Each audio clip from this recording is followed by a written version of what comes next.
This is the Blooming Psyche Podcast. Grab a seat and join us as we navigate life our own way. Now let's begin blooming our psyche.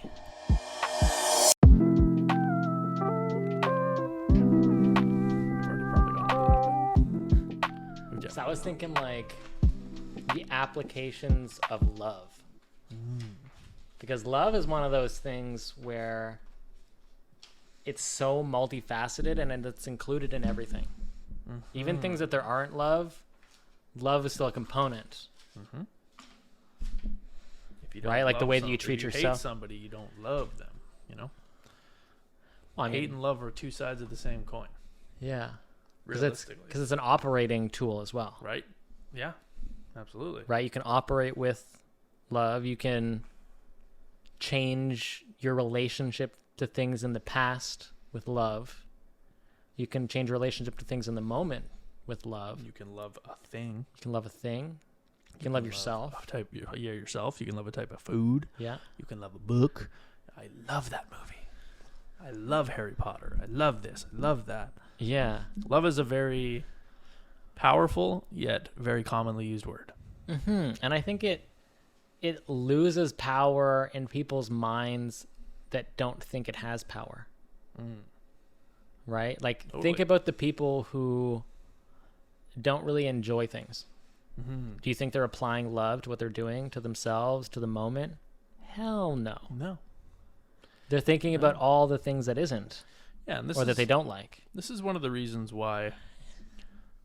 And love is a really interesting word for me. I don't throw it around. No. You know? Certainly not. Like, I don't go saying it to just anybody. And like, I've tried going through that phase where it's just like, oh man, I love you. And I'm just like, yeah, that doesn't feel right. But like, I've done it. It doesn't feel right. But like, unless you embody that state. Absolutely. If that's your state, if you're like all encompassing, I love fucking everybody that, I don't want to say the word earned. That sounds like you need to earn it, but that has earned my love. There's respect. Yeah, respect, sure. But like, let's just use an example. I don't say I love you to my fiance's family. Like hardly ever. And I don't know if they, notice that or care, but they say it to me all the time, and I've responded with it sometimes. Yeah. But in my opinion, the only people that should be, I don't know, I was never raised with that word. Yeah, well, I mean, speaking it in language is separate. Yeah, I feel the actual feeling of it is different, right? So I can never say it to somebody, but love that person, right? It's just that word holds so much power in my vocabulary that I only save it for my fiance, I save it for my mother, and I save it for my dad. And I barely, like, my dad, the only reason I ever really said it to these people was because they said it to me, right? So my dad, when I was young, would always say that he loved me. My mom didn't really say it very much, so I never felt to say it back. I just knew that we loved each other because she was my mom and I was her son, right? So even up until recently, like 2 years ago, 23 years old is when I started saying I love you to my mom, right?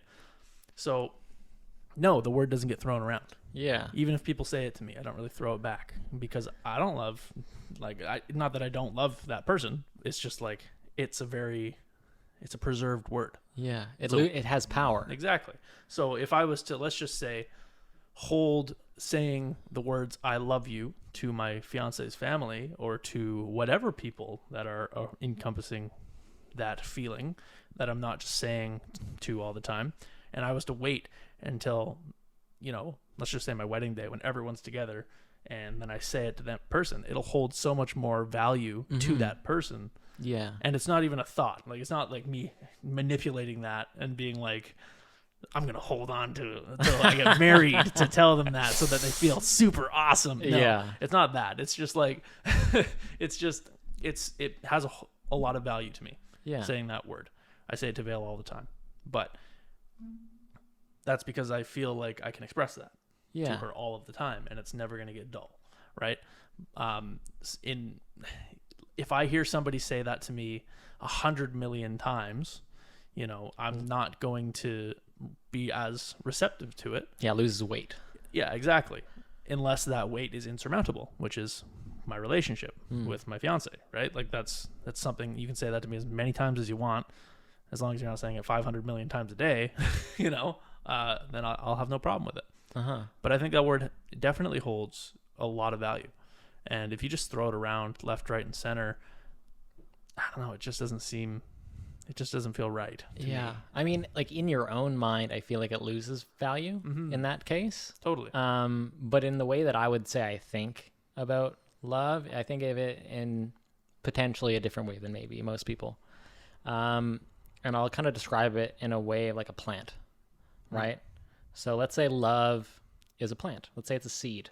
Let's say the seed is pure love, right? And when that thing is planted in an area, some aspect of what you're doing, how you feel, etc., that thing can grow, right? But it doesn't grow by itself. It needs the things to fertilize and give life to the seed, right? You got to nurture that seed of love. So if, let's say you're doing something and you really love that thing, that seed will grow just by the nature of you enjoying it, right? And then eventually that thing will blossom into a flower. And that's where like the language of love, like that's where you would say love is the fruition of the flower, right? It's that seed has been planted and it's reached a point where it's now come to its maturation, right? It's flowered. And then you're like, okay, yeah, I can feel that. I can see it. I can embody that. Here we are. Like that's where it is. Yeah. And it's in that thing. But in how many things can you apply love? I think it's omnipotent. I think there's so many things that you can apply that power to, which affects how you think, how you feel, how you act, how you react, how you respond, because it's a part of that. Sure. Think about religion and how they implement love into their religion. Allah loves you. Jesus Christ loves you. God it's like an embrace. Yeah, it's an embrace. That's why people can fall for the idea of cults so often and so easily, right? It's because they're all encompassing. They will love you no matter what you've done, no matter who you are, no matter who you fucking made a mistake with, whatever. They will bring you in and they will love you and you will always feel loved. Yeah, it's like a false family. Kind of, but like at the same time with things like Christianity, religion, just in general, it can actually be felt as real to these people because they are all under the same guise. They're all under the same headspace. They're all believing the same things together, which allows them to not technically, I guess, but like they feel like they're really a family, and they feel like that love can show no bounds and that they can share everything with each other, and that if they've made a mistake that they can talk to each other about it and it's going to be okay no matter what in the end because this is what this is for, right? So yeah, I think love is a very interesting topic. So I like that you picked that today. Yeah, that's cool. Yeah. So now let's ask them some questions about it. Let's get deeper into it. So, what do you feel, or know, or can somehow embody? Like, where does love fall into your life in the way that you use love? Okay, so this is interesting, right? Because most people should feel the same love that they would feel for something else for themselves. But in regards to myself, the love that I feel for myself is far less than any other people. And I think like it's, and I don't know that it's actually me feeling it less. It's just that I'm with me. So there's no reason for me to love me. Oh, right. That's an interesting perspective. Yeah. Right. It's a little different, because I am me and I am what I am and I can change me at any time. So there's no point in loving the thing that I am right now because there's going to be consistent change at any point anyways. Right. So, and there's an idea that like the difference is that I love that about humanity and myself, right? Is that I have the openness of my brain to change at any point. So there's no point in loving a specific state of myself. Getting attached to something in particular. Exactly. And when I love something, I attach myself to it. So I've chosen not to love myself as my state.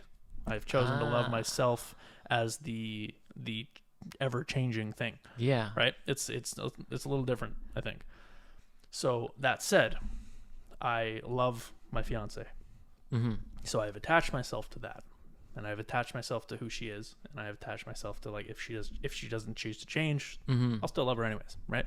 I love archery and videography and all this stuff, right? And that's it's the core of that thing that I am using to attach myself to it through love. Mm-hmm. That's my take on that. How about yourself? Okay, I have a slightly different but similar interpretation. And in terms of where I would utilize, etc., I would say let's just start on myself, right? So for myself, in a similar way, slightly different the way that you worded it, but I do love myself entirely, right? Like regardless. But the way that you stated it as rather than like my attachment to like past memories and like the love of things of the past, of who I was and who, like things that I know, like things that happened to me, there's like that part is absent of love, because all those things accumulated to my current present me, which I do love, but I love that, like the way that you explained it, I am changing and I can change. And in that way, there are many things that I'm not going to attach to in love. Totally. But there are many things that I will. Yeah. In a way that there's values, there's principles, there's things that in terms of priority setting, in the way that I would feel something, those are higher in that ladder. So those seeds are there because when I want to or do experience those feelings, it's nurturing that seed. Yeah, totally. Right. So I think that's kind of relatively where I'm at too, right? My idea is you can't love what isn't there, right? So the past isn't there. So I'm not thinking about that all the time, but there are the things that have grown from the past that encompass what you are, right? So I love that, sure, right? But I also love the fact that we are ever changing, right? That's my whole thing, is we are ever changing, and that's something that I find amazing. Every single day you're kind of wake up a different person, even if you're the same. Yeah. There's something different that could happen. You could decide, you could be living the shittiest life. You'd be like, fuck, this sucks. I'm living and barely able to make rent, barely able to pay for food. I'm addicted to this and that and the other thing. But today I'm going to fucking make something different happen. And I love the idea and the potential for that, right? That's so powerful, right? And then through that, you can choose to love yourself, right? And, there's a lot that I think leads up to truly loving yourself, because I think there's a lot of things and a lot of people, including myself, that haven't done everything that would encompass the idea of loving themselves and what they're doing and who they are. And, maybe they don't have the resources to be able to get to a point where they think that they would love themselves, right? Like, let's just say, for example, I would love to one day act in a movie, just be even a side person or whatever, just say that I've done that. But when I was younger, I was full on like, I want to be an actor. This would be cool, blah, blah. And for years I was like, well, I haven't been an actor yet. So, and I don't really love what I'm doing for work. So I don't really love myself. And that was kind of the thought process back then. Yeah. Right. Now it's shifted to, I can make change and I can love that about myself, because I can shift that perception, I can shift that mental state, I can shift that goal, that drive at any time. And I love that about me. Yeah. Right. And I'm going to double back on what I said a little bit about the past, because it is included in the moment, because you access the past in the moment. Right. But I will say that applying love to things that, let's say, didn't go your way, or was a negative experience, or was a trauma, or this or that or the other thing, is a necessary, absolutely necessary component to change your perception of the past to include it in the moment. Right? Because if this thing is holding you back for whatever reason, it's likely because you didn't have the best perception of it when it happened, and when it comes back to you in the moment, it comes either without your wanting, or you think about it and it wasn't a very positive experience, let's say. Right. But you can rectify the way that you felt about it in the moment with love, with forgiveness, with other gratitude, etc. And in that way, using love as a tool is fantastic. Yeah, absolutely. Right? And that's just utilizing what had happened, right? To get to a point where you do feel good about yourself in the moment. Yeah. Because you're not looking back at these things that have happened with disdain for yourself. Yeah. And you're you're also not looking forward at the things that you wish would happen with disdain for what you are now. Yeah. Which is hugely important. Yeah. Right. And that's the limiting beliefs. That is what I suffered from forever. Right. I guess I can't really say suffered, but I pretty much did. You did. It's pain in one way. Yeah. I was wanting something that I wasn't. And so why the fuck would I like me? Yeah. But that's terrible. Right. It's a terrible way to think. Yeah. But just the slight little shift can take that all away. Right. You don't need to worry about that kind of stuff. You can, if I really wanted to be an actor, I would have already done it. I would already be there. Yeah. Right. Yeah. If I wanted that, I would be there. Yeah. So it just comes down to, okay, let's change our mindset. Start moving in this direction. Start enjoying what you are. Mm-hmm. Be like, okay, this is what I am. These are the goods about me. Mm-hmm. Fuck those negative things right now. These are the goods about me. Yeah. Even if I'm 275 pounds and eat garbage all the time, I can make people laugh. Well, I know that, but like just for people. This is generalized for people. But like, I can make people laugh as an example, right? Or I'm really good at throwing a football or whatever. Like there's just find the small things about yourself that are great, and then from there you can be like, well, okay, I got this thing. Yeah, you're collecting there's W's. This thing. Oh my god, there's this thing about me that is great. There's this thing that my friend once told me that I smell good because of the fucking cologne I use or whatever, right? Like, I love this, that I picked this cologne. I love this thing. I love this. And then from there you can kind of find this stone that you can cement in yourself that is your just stuff of love. That you things that you love for yourself. Yeah. And I think that is very powerful. Yeah. Because if you have that, now you just want that thing to grow, that stone to just expand and take over the rest of your entire soul, your body, everything about you. You just want to love everything about you instead of just living in this fucking shitty mud of I hate myself. That's a really neat way to look at that, right? Because it's almost like you're making a shrine for yourself of love, like self-love in your heart somewhere, where you can always find yourself. Totally. Something that isn't whatever fucking anguish that you're feeling in the moment, right? Because you know that it isn't just like you're not stuck in the permanence of the moment, right? Living this infinite agony of just existing in a state that I can't change. I can't change because you're just feeling it, and you think it's permanent in the moment because your brain doesn't know. It doesn't give a shit. You could think anything in your brain and it doesn't have the capacity to distinguish. Absolutely. Right? So if you're in a place of negativity, regardless of if it's even true or not, you feel it. Yeah. So if you have this counterforce, not only is it a counterforce, but words, language, spelling, something went in to your subconscious to generate this, right? So when that thing is necessary and your subconscious needs to retrieve that to help you in the moment, it has some kind of storage that you've generated where it can pull this positivity from. Yeah, absolutely. And the biggest one that I kind of autopilot towards is the fact that I am able to stop when I'm anxious, highly emotional, frustrated, feeling like I want to just punch a wall or whatever. Like if I ever get to that state, my brain just autopilot reminds myself, hey dude, you can not feel this right now if you want. Yeah. Just turn around, hold on, just do a 180, go do something else for a minute, and then you'll be fine. And I think that's probably one of my favorite things about my brain and the way it works is after hit the brakes. Yeah, it's just like, whoa, red light. Yeah. U-turn. Yeah. Wait a minute. You're good. Just chill out. Yeah, I think that's amazing. That it's almost like a superpower when you can kind of find all of the things that is the good of yourself. Yeah. And then make that just the thing that you immediately turn towards. Yeah. In every situation. Sure, there's going to be times when you're emotional and upset and this and that and the other thing. That's fine. Yeah. Just catch yourself. That's the whole thing, is try to catch yourself, because let's just say you're in a relationship with somebody that you really care about, right? And then you let yourself go crazy.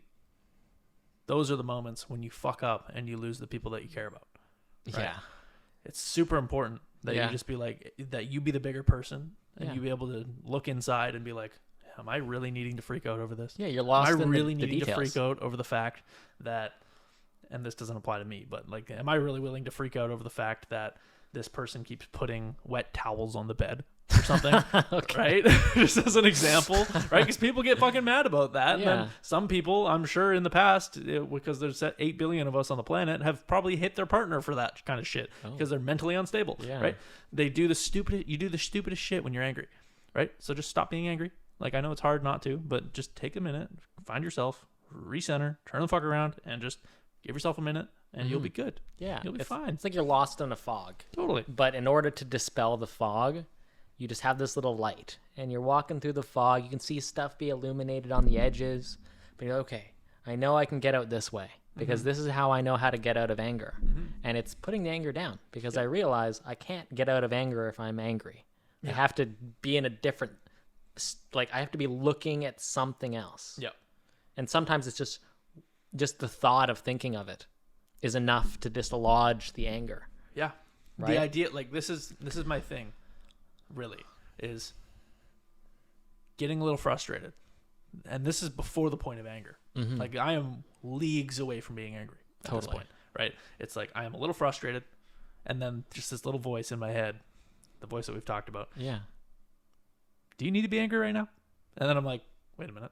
No, I really don't. No. I don't need to be angry. Because I love this, that, this, and the other thing. And I'm grateful for this, and this, and this went well today. And I got up and I didn't feel totally trash. And I had a nice shower. And then I made my... And then you're collecting W's. Your positive mentality starts to rise. Yeah. But the only issue is, let's say you're one of those people who, whenever they first wake up, you're inundated by all of the negativity of the shit that you have to do and the things you haven't done and all this other stuff that keeps collecting, and it only makes it harder to unravel this pile of crap that just keeps piling into your head. Yep. Right? But it's like, okay, well, let's say you started with 5 L's, right? How am I going to negate 5 L's? I just woke up and I'm already 5 in the hole. Yep. Right? In my own brain. I'm already fucking shitting on myself. Yeah. Right? How do you do that? Okay, well, what would I recommend? I would say, okay, what's the easiest things that I can do to say I've done something? Right?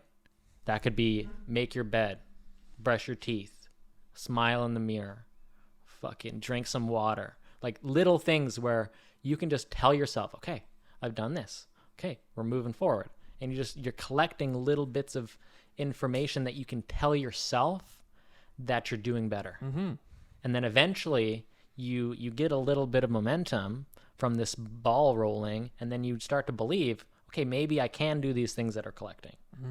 Right? And then you can do those things that are collecting once you start to do one of them potentially. And then, okay, I'm working on this thing and it's working and it's not collecting and I'm not inundated by all these things anymore because I've slowly started to whittle away at this pile. Right? Some people have a big pile. Some people don't. Absolutely. Yeah, well, like, just as an example, the first things first, from my perspective, if you wake up and you're feeling like shit right off the hop, then you are allowing the negativity to hold more power over than the positive and the things that you love about yourself. Right? And it's likely voices and words in your head that are telling you that as well. Oh, yeah, and that's something that I've dealt with in the past, and this is something that I'm sure a lot of people have dealt with in the past, right? And are dealing with right now. But you really have to shift your priority of power in what is within. Like, if you're a person that goes on Twitter every day, and you're arguing, complaining, and fighting with people all day, you're surrounding yourself with negativity. Can't imagine. I know, but there's people out there like that. All day long? There's people out there like that, right? Like, where they just feel like they have to put their fucking alter ego of online bullshit out to the world, that we're really, people are going to see your shit, they're going to complain, they're going to fight with you for 10 minutes in virtual combat, and then they're going to forget about you 20 minutes later, and they're not going to give a shit about you. Because they don't. Exactly. Right? They don't give a shit. They don't give a single shit. So you just have to kind of shift your priorities in what holds power over you, right? Does the positive things, can you wake up and be like, okay, my room's a fucking mess. That's a negative. I'm waking up, it smells like shit. There's fruit flies everywhere. And there's a mouse trying to get into my house because I keep leaving food on the floor. You know, I've bought 14 boxes of pizza over the last month, and this is a problem, and I hate this about myself, and I'm fucking dumb. Or are you going to be like, okay, I got this mess, I got all this stuff, but I kicked ass at work yesterday. Yeah. And I'm going to kick ass at work again today.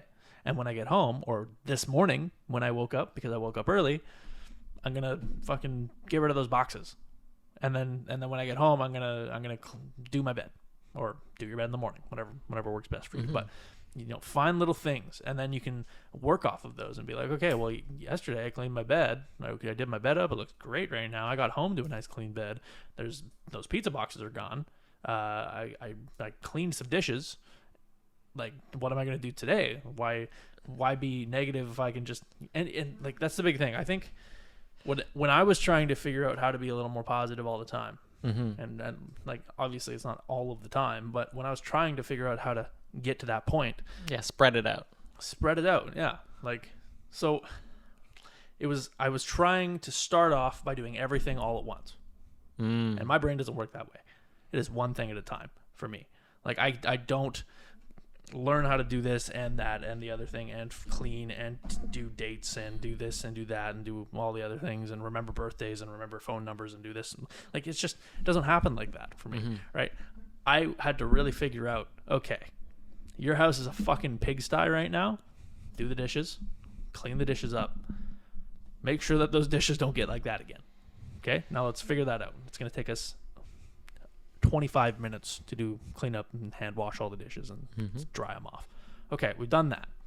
We leave the dishes there; they'll dry. Don't forget to smile. Thing.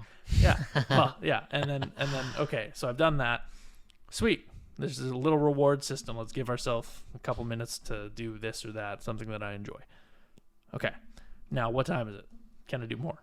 Is there something else I can do? Can I sweep the floor? Okay, I'm gonna sweep the floor. Great. Now I've gotten 2 tasks done today. I focused on one at a time. I haven't focused on how many dishes there was, because that's what I used to do. It was like, there's like 40 dishes in here, and I'd get overwhelmed. Your eyes just start counting them all. Yeah, instead of just doing one at a time. Okay, one thing. And then I'd do the dishes, then I went on to the sweeping of the floor, and then from there, I would be like, okay, I've done 2 things today. There's a couple other things I want to do. I'm not going to worry about the rest of my house. I know it's still a fucking disaster. I know there's still laundry that needs to be cleaned. I know there's this and that.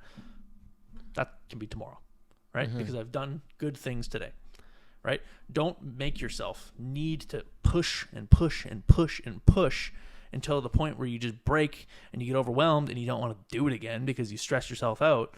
No. Yeah. A little bit at a time. And then over time, if you, just in the regards of the things that I already did, if you do a tiny sweep every day, it'll take 5 minutes because you didn't let all the bullshit pile up, right? Or if you clean your dishes as soon as you're done with them and put them away as soon as you're done with them, or put them in the drying rack as soon as you're done with them, or, you know, if you have a dishwasher, then you just let them drip dry in the dishwasher as soon as you're done with them, then you're not going to have nearly as much stress of having to look at the 400 dishes that are in the sink. Or for me, the dog hair that's all over the floor every single day because of our dog shedding. You know, it's going to be okay. Well, I've been on top of this, I've been on top of that. Now I can get on my laundry. Now I can get on taking all the shit out of my fridge that has been attracting the fruit flies. Or I can now that I've done all this, now that I've got the house relatively clean and I'm on top of, you know, just bathing myself and doing the cleaning my bed and doing my bedding, because there's people that I know that don't clean their bedding and they've slept in that same bed without cleaning their bedding for like 7-9 months and it's just disgusting, right? But once you get on top of all that and you have a baseline where you're just like, okay, I'm going to do this, I'm going to do this, I'm going to stay on top of these things and make it really easy and basic, well, now you find that you have more time for yourself. Now you're like, my brain isn't stressing over all the garbage in my room. Now I'm waking up in the morning feeling better. What's that about? Oh shit, this is great. Now I can start to focus on more things like my nutrition. Okay, and now I can start taking vitamins in the morning. Now I can do this, now I can do that, because you're just essentially taking blocks like Lego pieces, and you're stacking those Lego pieces on top of each other and making a big square to make a tower of all of these things, one piece at a time. You're not trying to do 10 pieces at a time, like in Jenga, for example. Like you don't take out 4, 5, 6 pieces of the Jenga tower at one time. You take out one, then you put it down. Take out another and put it down. Take out another and put it down until the thing falls over, right? But if you try to take them all out at the same time, the tower's just going to fall over and you're going to get anxious, and that's that, right? So just start small. Start small, wake up, try to remember the things that are good about you, and then from there, try to remember to clean up your dishes, do one thing at a time, one chore, and then move forward from there. And then once you find that you're less stressed, now you can start looking at moving forward in your life instead of staying stagnant because you're stressed out about all the shit around you. Does that make sense? Totally.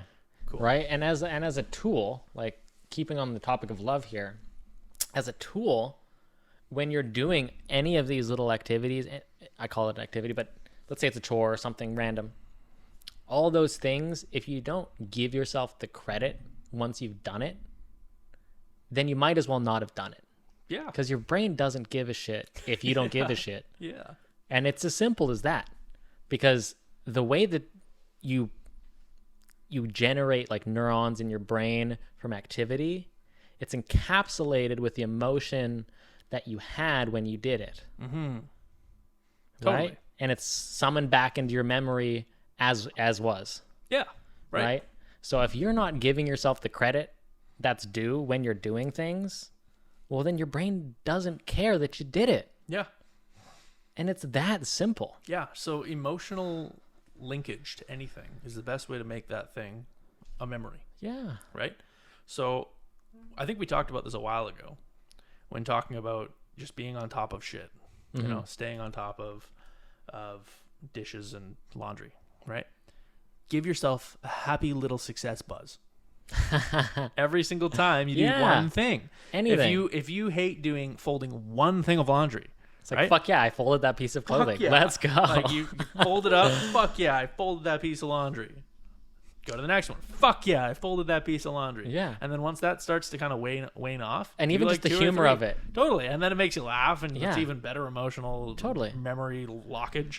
And then, okay, now you've done this for a week where every time you folded one piece of laundry, you did it a little fuck yeah, happy little success buzz, right? And you'll actually physically feel this weird little tingliness in your brain of your brain going, oh, you did good. Good job, man. Woohoo. Yeah. Happiness. And then, okay, now you can jump that up to, okay, now every time I do half of the load of laundry or, 5 pieces of clothing, I'll do this happy little success buzz. Or every time I do one dish, I'm going to do this little happy little success buzz. Good job, me. Yeah, we did fucking awesome. Do that every time. Every time, and you will find this chain link of happiness to you doing things that you might not have originally wanted to do. Yeah. And then through that'll just become your natural state. It'll just be like, okay, every time this guy does laundry, he wants a happy little success buzz. Instead of just being every time he goes and plays video games, every time he goes and watches a movie, every time he goes and eats fucking shit food like Sour Patch Kids and popcorn, right? Yeah. Like whatever.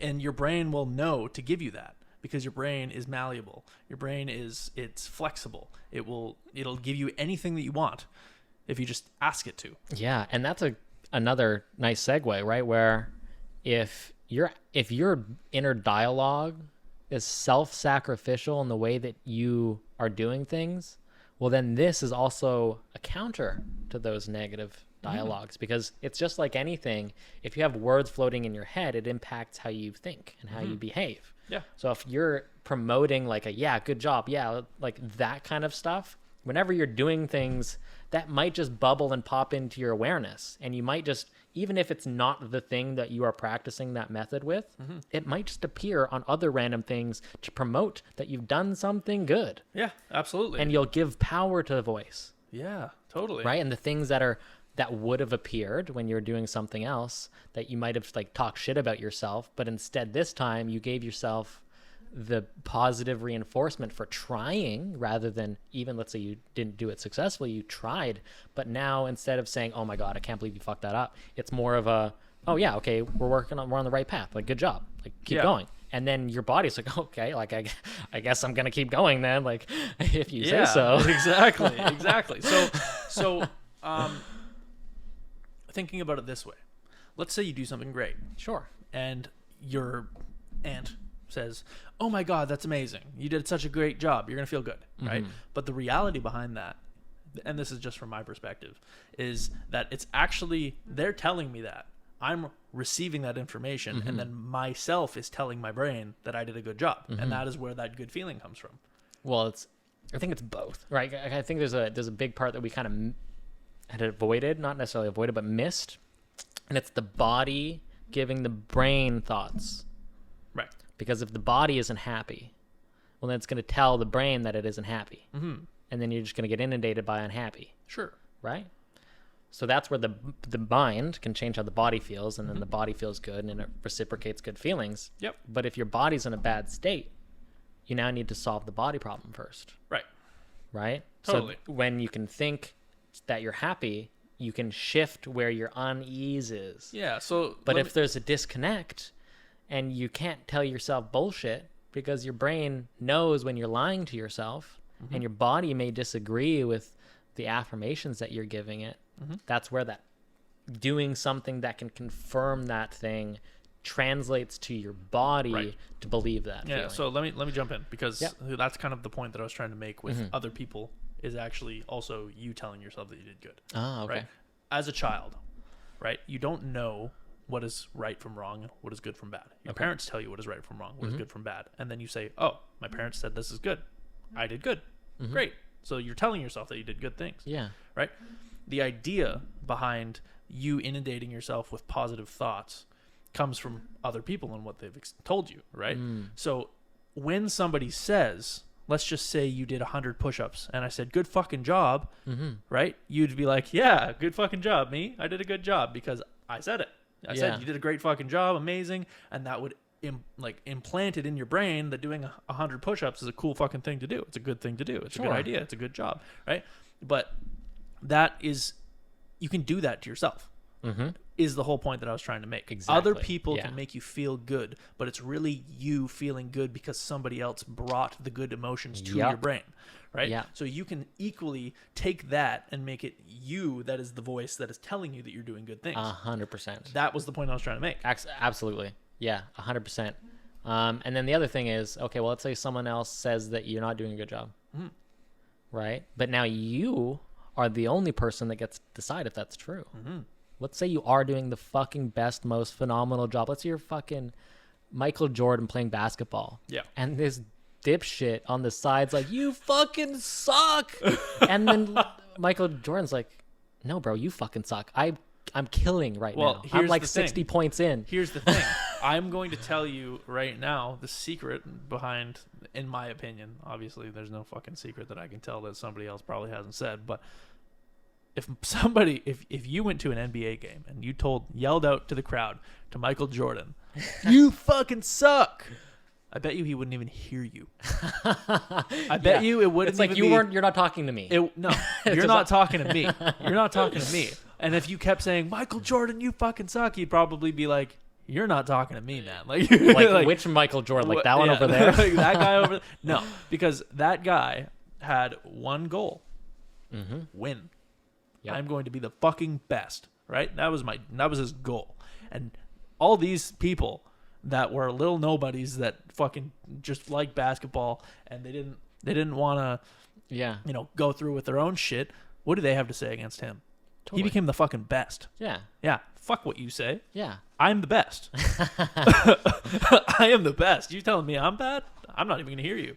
That's gonna go in one ear out the other. And even if you're not the best, you're working on what you're doing, and you know that this isn't the summation of your capabilities.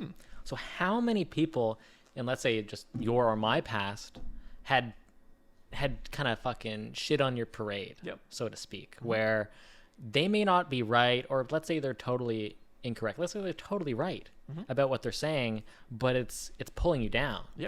Right? Happens all the time. Exactly. And at this very moment of time, let's say it's true.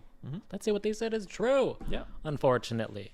But in your mind, that isn't your capability. So you don't apply what they said as fact or truth, because as much as it may be fact and truth now, that's far from where I'm going to keep myself. Because if I tell myself that's truth now, that's where I'm going to stay. Yeah. Well, I have no choice but to stay there because I've agreed with what they're saying. Yeah, absolutely. Right? Absolutely. And that was how my baseball career ended, right? I stopped playing baseball because people told me I fucking sucked. And I was like, okay, well, this is fucking lame. I don't want to be not involved for me with this. This sucks, right? But like, just kind of sticking to another basketball player, Kobe. He's explained this before. When he was young, he wasn't the best player. He was not the best player, but he made a hit list. He was like, I'm going to beat all of these people. Everybody was telling him he was shit. You know, he felt like he was shit, but he was like, I'm going to beat every single fucking person on this list, and I'm going to be the best fucking basketball player ever. I'm going to be the best basketball player ever. And that was his thing. Totally. Every time anybody would say shit against him, in one ear or the other, man, okay. And then he would shit on them. And then he would work his ass off for a year, for 2 years if he needed to, just to beat that person. Totally. On the hit list. Yeah. You're out of my way now. I'm going to the next guy, right? And he's just stacking W's, like I said earlier. Like, and I mean, W is like win. Like you're winning in your mind if you tell yourself that you are. Yes. And if you're giving yourself evidence that points to that, and you're telling yourself that you're winning when you're winning, well, now you're amplifying that signal. Yep. Absolutely. So, right? and what amplifies that even more is jumping back to love. Exactly. He loved that sport. Yeah. Loved that sport. Bless his heart. Well, you can't not love it. Yeah. Yeah. But rest in peace. That guy, he absolutely, wholeheartedly loved that sport. And he wanted to be the absolute best. So his desire, his passion, his goals, plus love equaled fucking it happening. Yeah. Essentially. It just he willed it into existence. Yeah. If you don't love what you're doing that thing half-assedly. Yeah. As simple as that. And there's no other way I can really state it. Yeah. Because if you're not in some state of enjoyment, excitement, love towards what you're doing, you're just so weak at it. You're not making the right connections in your brain. You're not thinking about it critically. You're not taking into account your mistakes and then learning from those mistakes, because it's not important. Why would I take the time, spend the energy, go out of my way? Yeah. If it's not what I want to do. Yeah.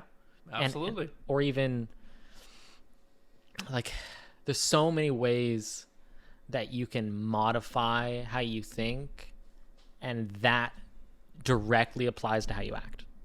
Yeah. Directly. Absolutely. Right? And it doesn't have to be anything in specific. You don't have to be like, I love this water bottle, and whenever I love this water bottle loves me back. It's like, no, it's like, what the fuck's the point in that? Right? It's how am I going to go about what I'm doing in a way that I can actually want to be there? Yeah. Absolutely. Am I going to actually show up? Yeah. And want to be there? How can I, even if it's something I don't like, how can I show up and want to be there? Yeah. How can I find the good, the positive, the beneficial in what may seemingly be an immovable obstacle? Yeah. Absolutely. Right? How can I overcome this thing that seems terrifying, and on the other side of this thing that seems terrifying, come out with the grandest experience where I am no longer held back by that thing? Yeah, totally. I kind of a good point to throw in there is like I'd overheard through the grapevine that people at our work was wanting to have it set up so that people can arrive on site, the newer techs can arrive on site and not even have to think. Okay. Right? So in my brain, the first thing that jumped into my brain is if complacency. There's 2 or 3 specific people that want to be the people that are setting it up so that nobody else has to think, that makes them an invaluable asset to the company, and that makes the other people less valuable. Like they're just replaceable, yeah. Right? You know, they never think, they never get to grow as a technician, they never get to do anything. They just have to do the job. They don't have to think, and then if there's a problem, now the bigwigs come in. The bigwigs come in, and they come in and they do the things, and they don't teach the technicians anything new, and now we're back to normal. Now you guys don't have to think now next time you come to this site. Right? Like that's, which to me is a problem, because I like, they're like, don't you enjoy not having to think? Isn't it great? Isn't it great? No, what the fuck? fuck? I want to fucking learn things. Where's my responsibility? Right? And that, you know, that might not be the intention to make themselves an invaluable asset, right? and to make it so that nobody else really has to think, and to grow in the company, right? But from my perspective, being somebody who literally joined this job to learn something new that was out of my previous work as a social worker or as a community support worker, it's kind of a kick in the nuts, because now, like, what? Your expectation is that I never get to do anything new outside of press buttons on a panel and test detectors and change batteries and stuff, and like that to me, that's just like a recipe for I don't really want to be here. Yeah, it's like co-opting your product to China because it's cheaper rather than better. Yeah, exactly. Totally. Now you can hire these people that don't have to think very much, that just kind of do the job, good enough, and they make the lowest amount that we're willing to pay, and they'll be happy with that. Yeah, right. Which is never going to be the case. People are going to get bored, and it's not going to be. Like, I genuinely think even the most lazy of people want to learn something. They want to gain something out of their experience. Yeah, right? Even if they don't know what it is. Even if they don't know what it is, right? Let's just say people at Walmart that are working at Walmart, and they've been working there for 10 years.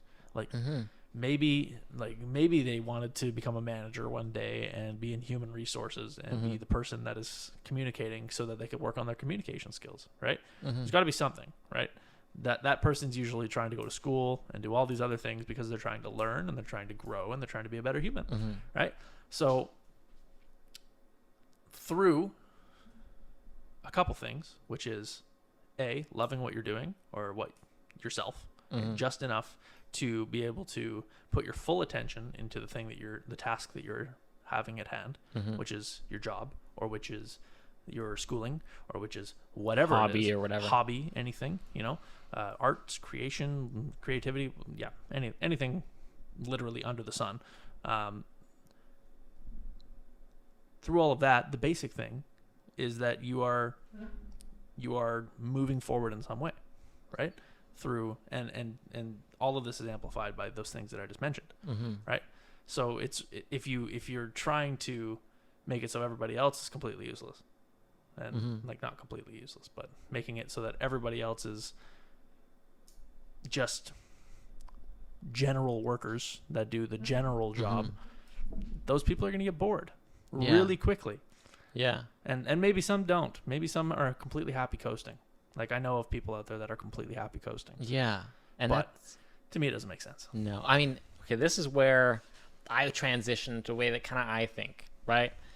And probably more recently than before, which is instead of doing and all of my things being valued based on doing and seeing things happen, it's more based on being, right? Where if I can apply that love to being, then it doesn't matter what I'm doing. I'm painting with the same brush. Yeah. Right? How you do anything is how you do everything. Right? So if I can change from my confirmation of love and other things that I do to how I be, well, then that's an epic proportional modifier where anything that I do is now modulated by that feeling, right? Because I'm being instead of doing.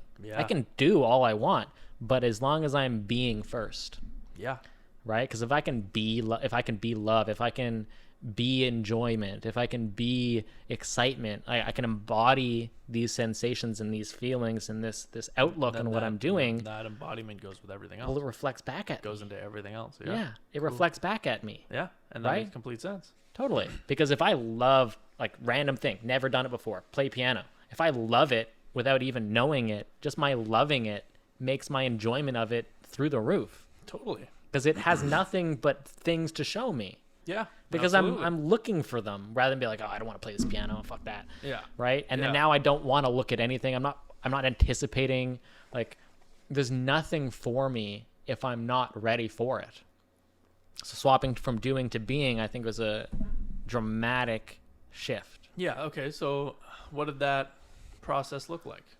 Going from doing to being. What was your kind of meditation that you would I guess it might not just be meditation, but what was your state that you were putting yourself in? What were you thinking? How did you go to the state of being? Was it an instant thing that where you were just like, I'm going to decide that I'm just being, or was this a year-long process that took trial and error to shift into that state? Yeah, I mean, I feel like it's all of the above, because I would have never gotten there had I not had the knowledge summit into this position where there is folly in doing. If I hadn't done enough things to get to the point where I know that doing things outside of me isn't going to bring me like pure happiness in that state, or in that sense rather.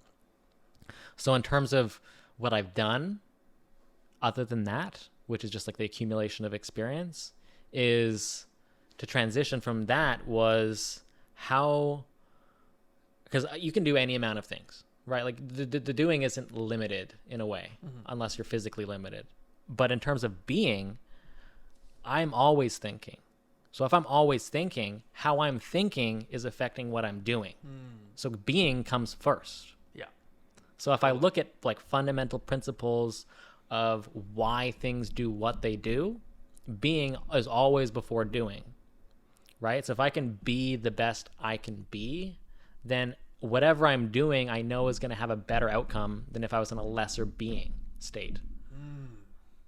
Right? It's just amplified a little bit more because I'm more attentive, I'm more aware, I'm more willing, I'm more like, etc. Like more and more, like I'm there for the thing, not because it's there to entertain me, because I'm here to be and experience it. I just want to experience as much as I can in a way that I can gather wisdom, right? Which is the summation of knowledge distilled into some kind of principle. Right. So then, but going back to the question that I asked was this a long-term transformation, or was this instantaneous?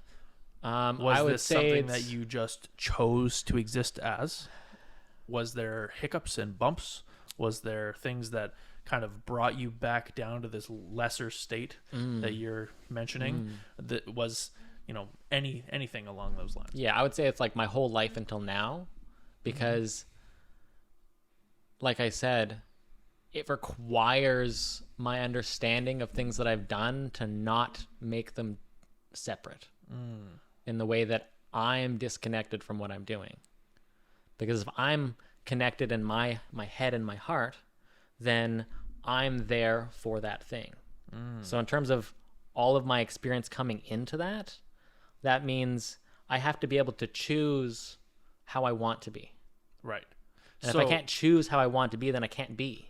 Right. So kind of in the regards of my question, it's more and it's more you understood that this was a way to be. Yes. And then you chose that you were going to be this way. Yes. So it was all, like you said, it was like a long period of time and then instant. So was or was it the other way around? Was it realization and then choice and then long battle and then embodiment? Yeah, because I mean you're always modifying and mitigating scenarios and certain feelings, and you're trying to change your state of being. Yeah, and you can always go back to the thing that you were. Sure. Through, just letting yourself go, right? Letting yourself be that old thing that you don't really want to be anymore, right? So it's always going to be a long battle.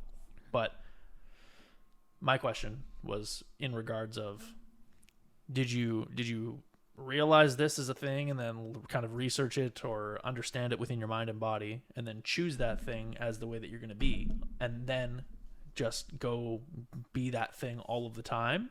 Or did you choose that you wanted to be that way and you have gone through that as in long battle form with your own brain and be like, okay, we're doing this, and try to wake up every day doing this thing and embodying this way of living, but also have struggles that brought you back, that you had to fight through to get back to that point over the course of whatever amount of time. Yeah. And what kind of things brought you back to that place? And what kind of things did you do to remind yourself of the best way that you can live? Yeah, there's a lot there. Because it's a lot of those things all connected, right? Because there was a point of realization where you realize that you're not external, right? Like that's a point in time where you notice that. You know you're not what's around you, and that doesn't necessarily have to make how you feel. Right? So in that sense, there was a realization. Right. Okay. And in terms of like the second part of the question, which is how did I kind of come to that point, and was I set back, and when I was set back, what did I do? How did I do it, etc. So definitely like life happens, right? You can only elevate yourself to a seat like of your awareness where you're visible, like you can see the things that are affecting you. Yep. Right? And you're always going to have something that's greater than where you're sitting. Right. That's going to push you down. Right? But ultimately it's knowing that none of those things at the end of the day can keep me there. Yeah. Right? So as much as you can battle with how you're thinking, how you're feeling, things that are happening, you know that at the end of the day, it's where I decide to place where I feel. And if I decide that I need to feel like this, well, then that's how I'm going to feel. Okay. Right? But I mean, there's a lot of kind of confusion there. So let me clear that up. So in terms of feeling in any kind of way, it's not like I'm choosing to be like happy. I'm not choosing any particular emotion to embody at any point in time. I am a reflection of what's happening. I'm feeling all of my experiences as they come through whatever bias filter that's kind of ingrained in me at this point in time. Right? So that's kind of a collection of solved traumas and different things where I'm no longer held back or have crazy reactions and fears to a lot of things. Right? A lot of that's solved. Right? A lot of people don't have that solved, which is still not an issue. But if I want to be away after something's happened, it's bringing myself back to some kind of center. So effectively, let's just say you found this, you chose this way of living, you've been through the long battle. My thought on that is, if you found it in the first place and you lose it, you can always find it again because you found it. Unless you're lost in some Within fucking yourself. forest. Yeah, of your brain. You can be lost. You can break your brain. You know, that's possible. But if you found it, you can find it again. Okay, sure. Right? Yeah, you've opened up a room in your mind. Totally. Like it's possible. Yeah, and then you can embody that thing.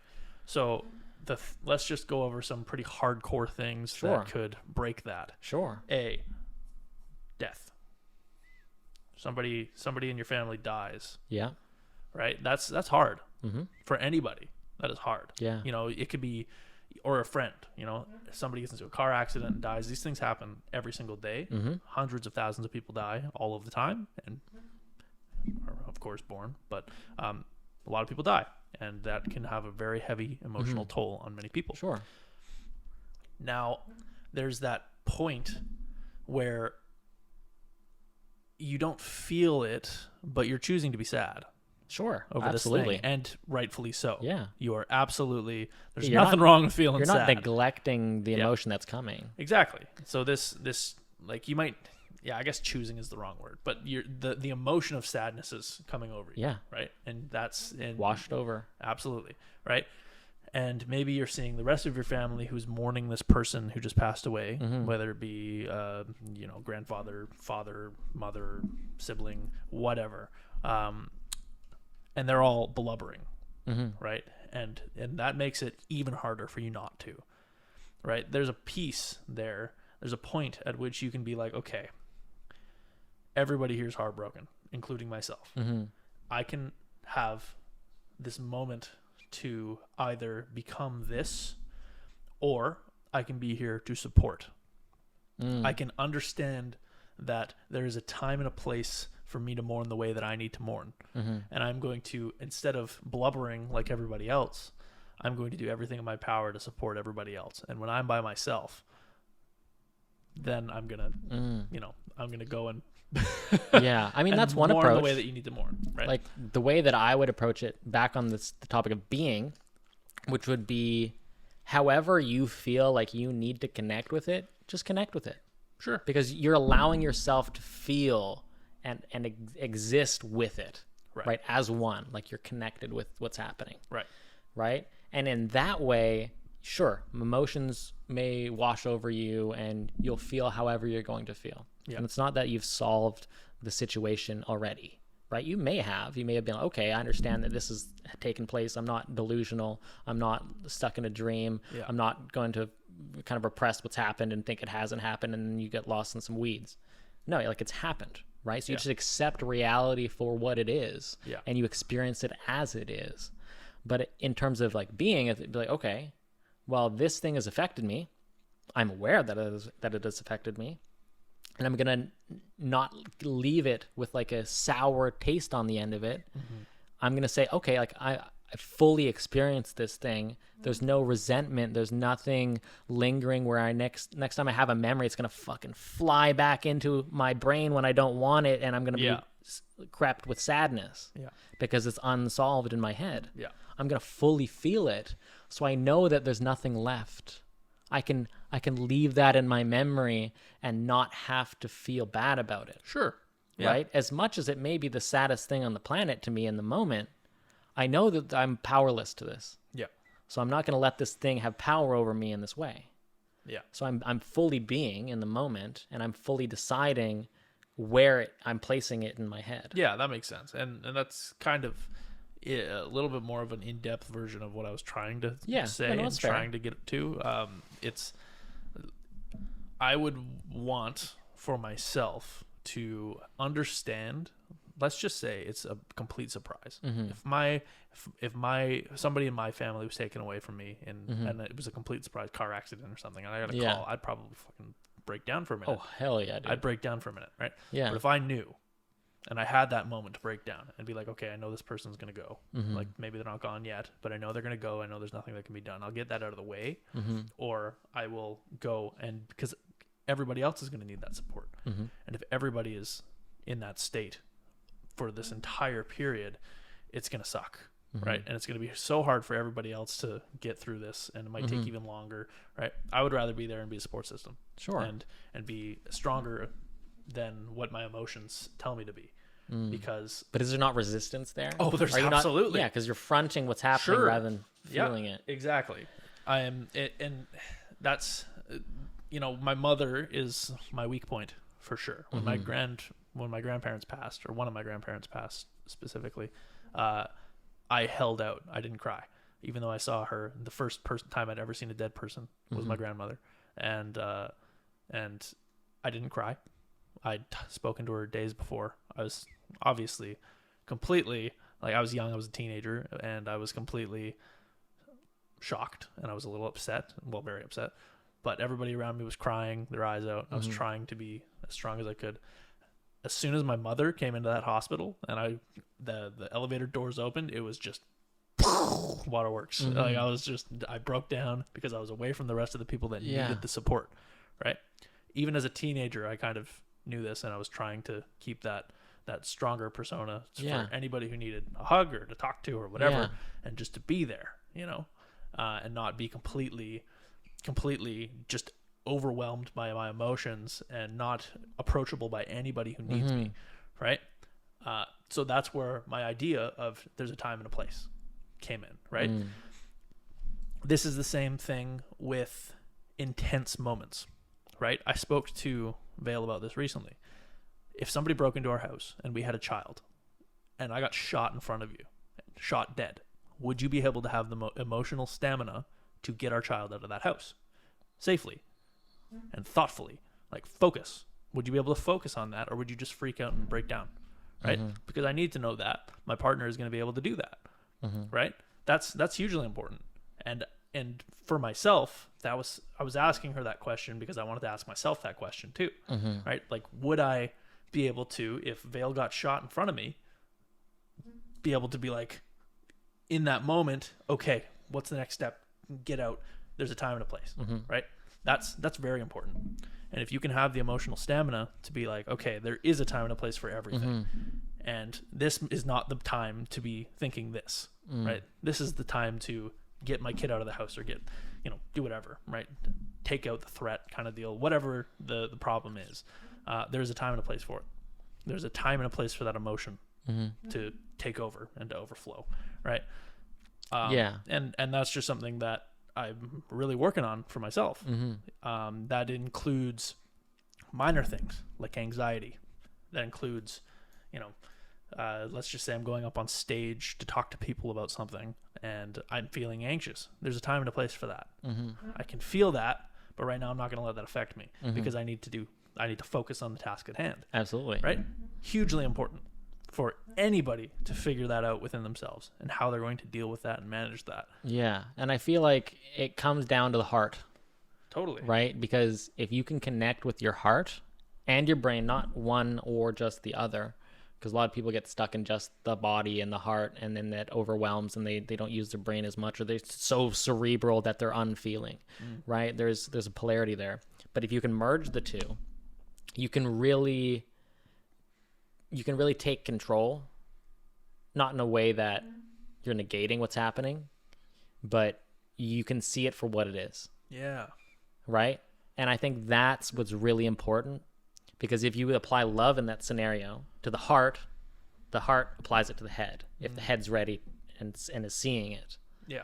Right? And then that love can kind of quench the fire that you feel, the emptiness, the bitterness, the whatever, the sadness, the upsetness, and it might exacerbate the upsetness because you're applying the love to it. And then the ecstasy drips from your eyes, like you're in a state of love for that thing, not a sadness, not a pain.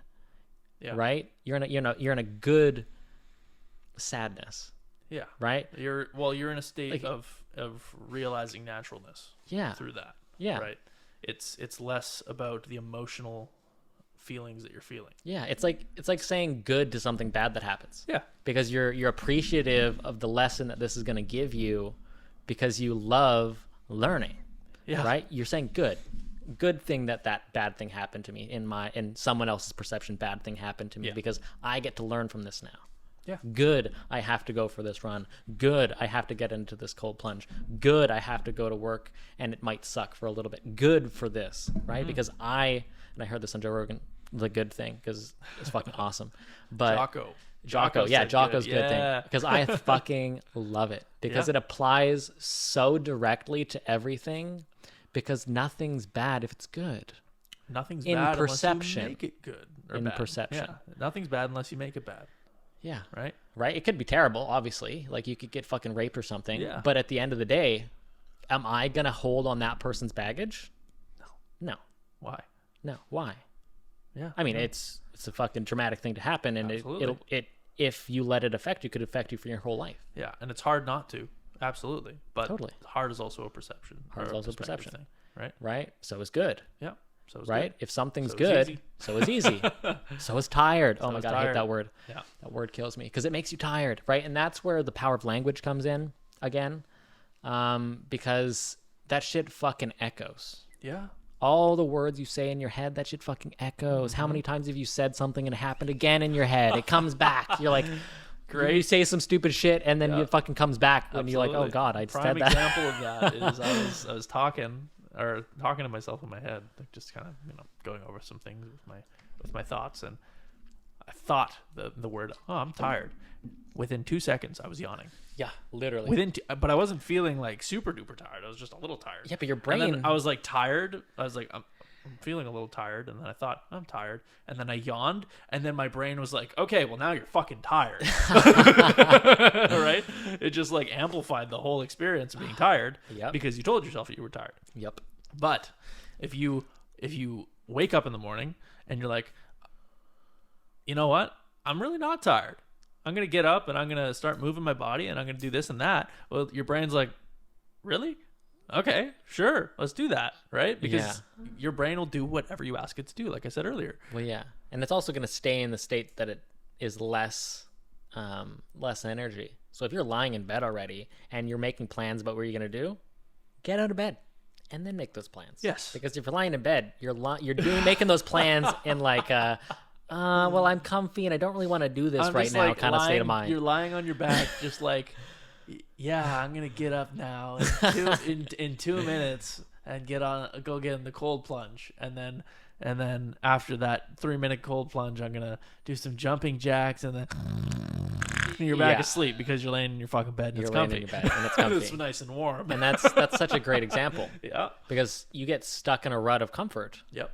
Where you feel like it's helping you, but it's only helping you until it's not. Yeah. And a lot of the time there's a very thin line between, yeah, I'm doing this thing, it's great, it's fun, until it's like I'm 4 hours later and I should have done this and I didn't do that, and I guess I'll just play a couple more hours, and then next thing you know, you didn't do anything that day. Yeah.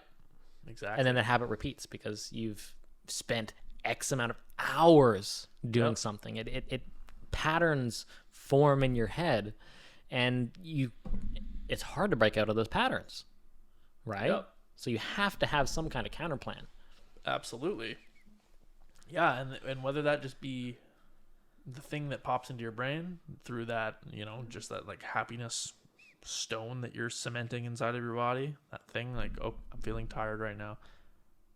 Oh, but I have this and this and this to do, and I love these things, so I'm going to go do those things. Yeah. Because I need to get those things done, or I need to do this, and I need to do that. I love the way they make me feel. Blah, blah, blah. And then you can get yourself all hyped up again. Yeah. And like, it's so It's interesting. like a counterpunch to a thought. It's like you have this shitty thought that's like, no, we're not tired. Pa-pa. Yeah, exactly. Exactly. It's like you're smacking that fucking thing out of the way and just punching right back, right? It's really quite interesting. And you guys can, like, everybody can do this experiment on themselves. Give yourself an hour, just like an hour, a full hour to do whatever the fuck you want, and keep telling yourself that you're tired the whole time. Oh gosh. Do it. Just try this. Do this for an hour. Like, play a video game, do whatever the fuck you want. I don't care. But do this for an hour, and then tell yourself you're tired the entire time. But then after that hour, set a timer. After that hour, timer goes off. Now start telling yourself, well, I'm fucking feeling great. I feel great. I'm awake. I'm doing this. I'm revved up. And start revving yourself up. And within like 5, 6, 10 minutes, you'll be like, okay, A couple of deep breaths. let's go. Yeah, Let's go. Your brain just starts going into fucking active mode. It's the electricity just starts going around crazy in there, and then you're just like, okay, well, we're up and we're ready to go. I've done this many times, and it works. It totally works. You just you gotta get yourself there, and then psych yourself the fuck up, and just get going. It may seem so silly, and you may be like, why the fuck am I doing this? Like, why am I being theatrical to yourself in the middle of nowhere in your room, and you're just you? You're like, what? I feel like a fucking fool. Yeah. But in reality, your brain doesn't know the difference. Yeah. It's like, all right, I guess we're fucking getting revved up right now. Let's go. Let's fucking. It really doesn't. And then your brain just starts shooting off on a tangent, and you're all right. Let's follow this. Exactly. Prime example of this is when you're tired after work and you don't want to go to the gym, Sure. but you go anyways. You're like, I'm tired. Start slogging through it. Yeah. 2, 3 sets in, you're gonna start feeling great. You're gonna be like, wait, I'm glad I came here. Yeah. This is I'm great. not tired. I'm not tired. What the fuck was I talking about? What about? And then you get home, and then you're actually tired because you just fucking physically stressed yourself to shit because you got hyped and because you were into the workout, and you were like, okay, well, and then you're not even thinking about the fact that you were tired earlier. Yeah. Because you feel like you just succeeded. You just did this thing Yeah. that completely obliterated that mental bullshit tiredness. And even if after that workout, even if it was super strenuous, I will never tell myself I'm tired.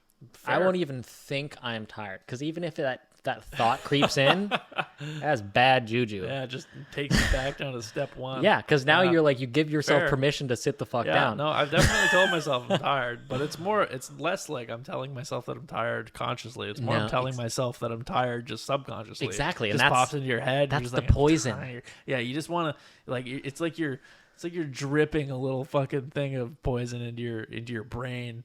Just allowing this drip and you're not turning off the faucet, like you're not turning off this thing that's letting this crap fall into your head. Oh my god. Totally. And I'm still a proponent of that. Like I get tired and I drive, and I'll drive right past the gym, and I'm just like, bye gym. And then I get home and I'm like, fuck, I really should have gone to the gym.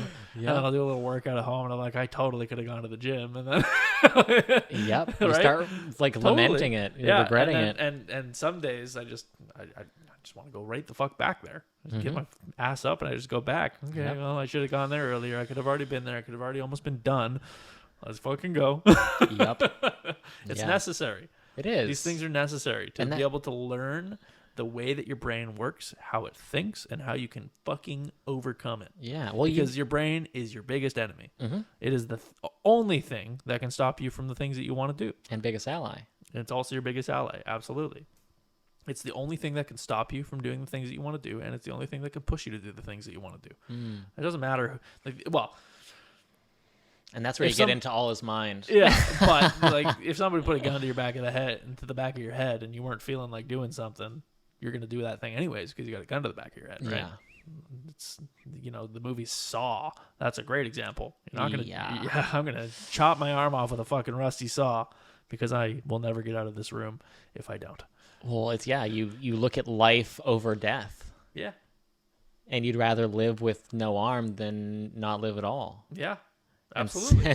Right. Think about how crippling people's ideas, like we just said, it's poison, right? Yeah. Like negative thought is poison to your mind, to your capabilities, to what you believe is possible in yourself. And if I am everybody and everyone's me, and if I'm an ocean in a drop, right? If you are just me in a different body, right? Like if the brain, the consciousness is something ethereal, something that we all are connected to, right? You're just me in a different body. In a roundabout way of talking. In a roundabout way. We're all a member of quantum. We're all a piece of this massive universal puzzle. Yeah. Right? And that's totally true. So if I can do something and I can believe it, that means you can do something and you can believe it. That is the power of motivational speakers. Yeah. Right? Because that is why people get hyped up when a motivational speaker talks. Right? And then they confirm it because they can believe it in themselves. And then they can see themselves do it. And then they might see some change. And then it's up to them after that point to be able to get up the next day and do it. The problem is most people will be like, okay, I've seen some progress. Good job, me. I'm going to take a day off. Well, there's some, there's leniency. And then there's internal doubt. Yeah. The disbelieving of this actually being you. Because you keep you keep being attracted to the thoughts of the past that gave you those limitations in the first place. Yeah. Because whenever you start doing something that in the past you thought you were limited or had negative perceptions of, or were bullied when you were doing it or whatever, those come back. Yeah. Totally. Right? So it's up to you to say, no, that happened then with those conditions. And that was a past me. I'm not even me in the past anymore. I'm a completely different human. Yeah. In the way that I think, the way that I am. I've collected a different body of matter over the past 8 years. Like, there's so many different things that shift that people don't give themselves enough credit for themselves. Yeah.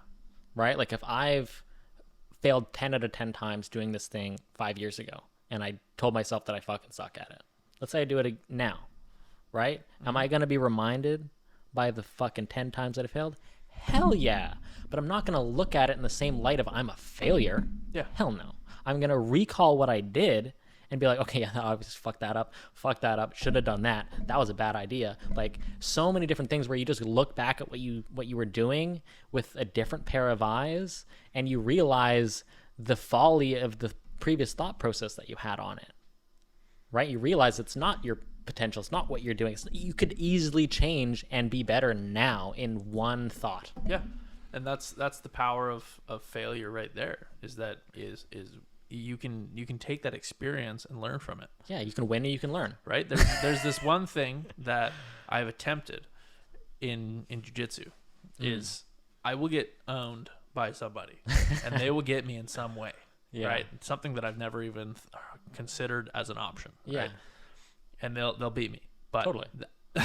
As soon as they do that, I just sometimes it's verbal, sometimes it's not. But a lot of the time I'll just like blurt out, "You're not getting me with that again." Right? Because I got fucked up. And the only way for me to not get fucked up by that again is to learn from it. Yeah. Right? Is to be conscious of the fact that this thing just happened to me. Okay, he grabbed me on my waist at this point when he was rolling me over this side, and then he huffed on that waist while he picked up my back leg, and that flipped me right over, and he ended up on my back. right? Okay, well, I'm not getting caught by that again. So then he tries to go for it again, and now I put my hand there so that he can't pick up my waist, and then like just using small counters, and then okay, well now he did something else to counter that thing, and now okay, I'm not going to get fucked up by that again. So now I got to work around this and that and this and the other thing, right? 100%. And if you're consciously and constantly in that mindset, you'll always learn from the things that you fuck up in, right? And you can fuck up multiple And then times. you can love the things that you fuck up with. Yeah, right? exactly. Because you realize it's not a hindrance. Yeah, and that's the great thing about things like martial arts is like most of the time somebody gets beaten by something, and you look down at them. Unless they're like a really high prestige of black belt in jiu-jitsu, they're most of the time they're smiling. They're like, "Oh, you got me with that. I never seen anything like that. That's fucking cool." Blah, blah, blah. And then they're trying to like ask them questions like, "How did you do that in the first? Can you show me that move?" Yeah. And they're just trying to learn. Yeah. Right. And that's really a huge thing in martial arts is just the want and the excitement behind learning the thing, right? And that's why you're there. Yeah, and seeing the difference in people's styles, right? Because you can have an idea of how to do the thing, you can know how to punch, right? But then somebody's going to come up with their own way to punch, right? Somebody throws a jab the regular way. Well, what if somebody else has their hand down at the front and it's like a sneaky jab, right? And that's their style. Is they're like they're using a lot of head movement and then they just throw a random punch that you just don't even see because it's out of your peripheral vision. You didn't You're have like, holy telegraph. shit, how did you even do that, right? Yeah, exactly. You don't get the so. And that's such a huge piece as to why I actually really do enjoy these things, and I wish I had more time to do it, but I don't have as much as I want, which is a problem for me. So I'm gonna have to make more time. I mean, there's lots of time in life. There is, yes, lots of time in life. You can shift priorities and things. Absolutely, but yeah, I think if you take that kind of that consciousness and that perspective, you can apply that to absolutely everything, right? You can, I don't know.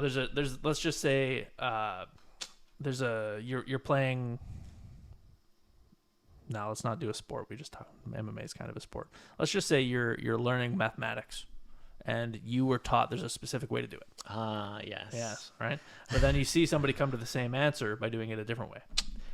Prime example. Perfect example. I was doing, we were doing load measurements at work to calculate the battery capacity of the battery for the remainder of its lifespan in the panel of the fire panel, and the way that I would do it is we would take the thousandth of the value of the milliamp hours. So, for example, 0.01. We times that by 24. And then we add the value under full load condition, which is, let's just say 0.05. And then we times that by 0.5, right? And that gives us the exact value of like 2.27 or whatever. That is our battery capacity. Great. We have that.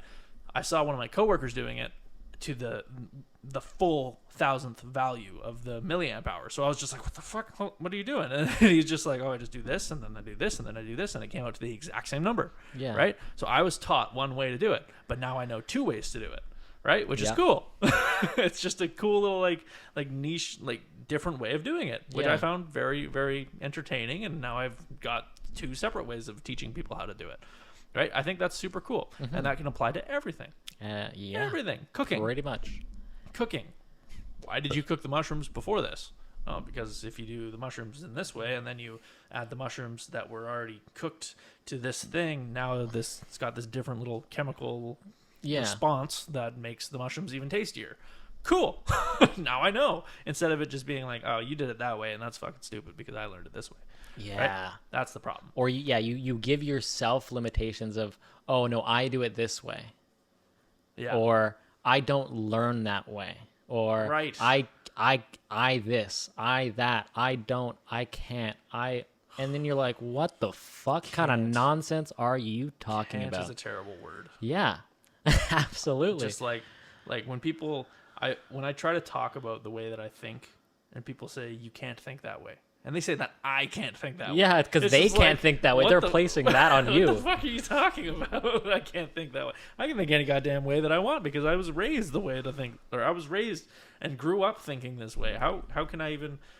And then they'll explain the way that they think to a similar topic. Yeah. And then I try to be like, okay, well, How does that work? Because, and then I'll relate that to the way that I think.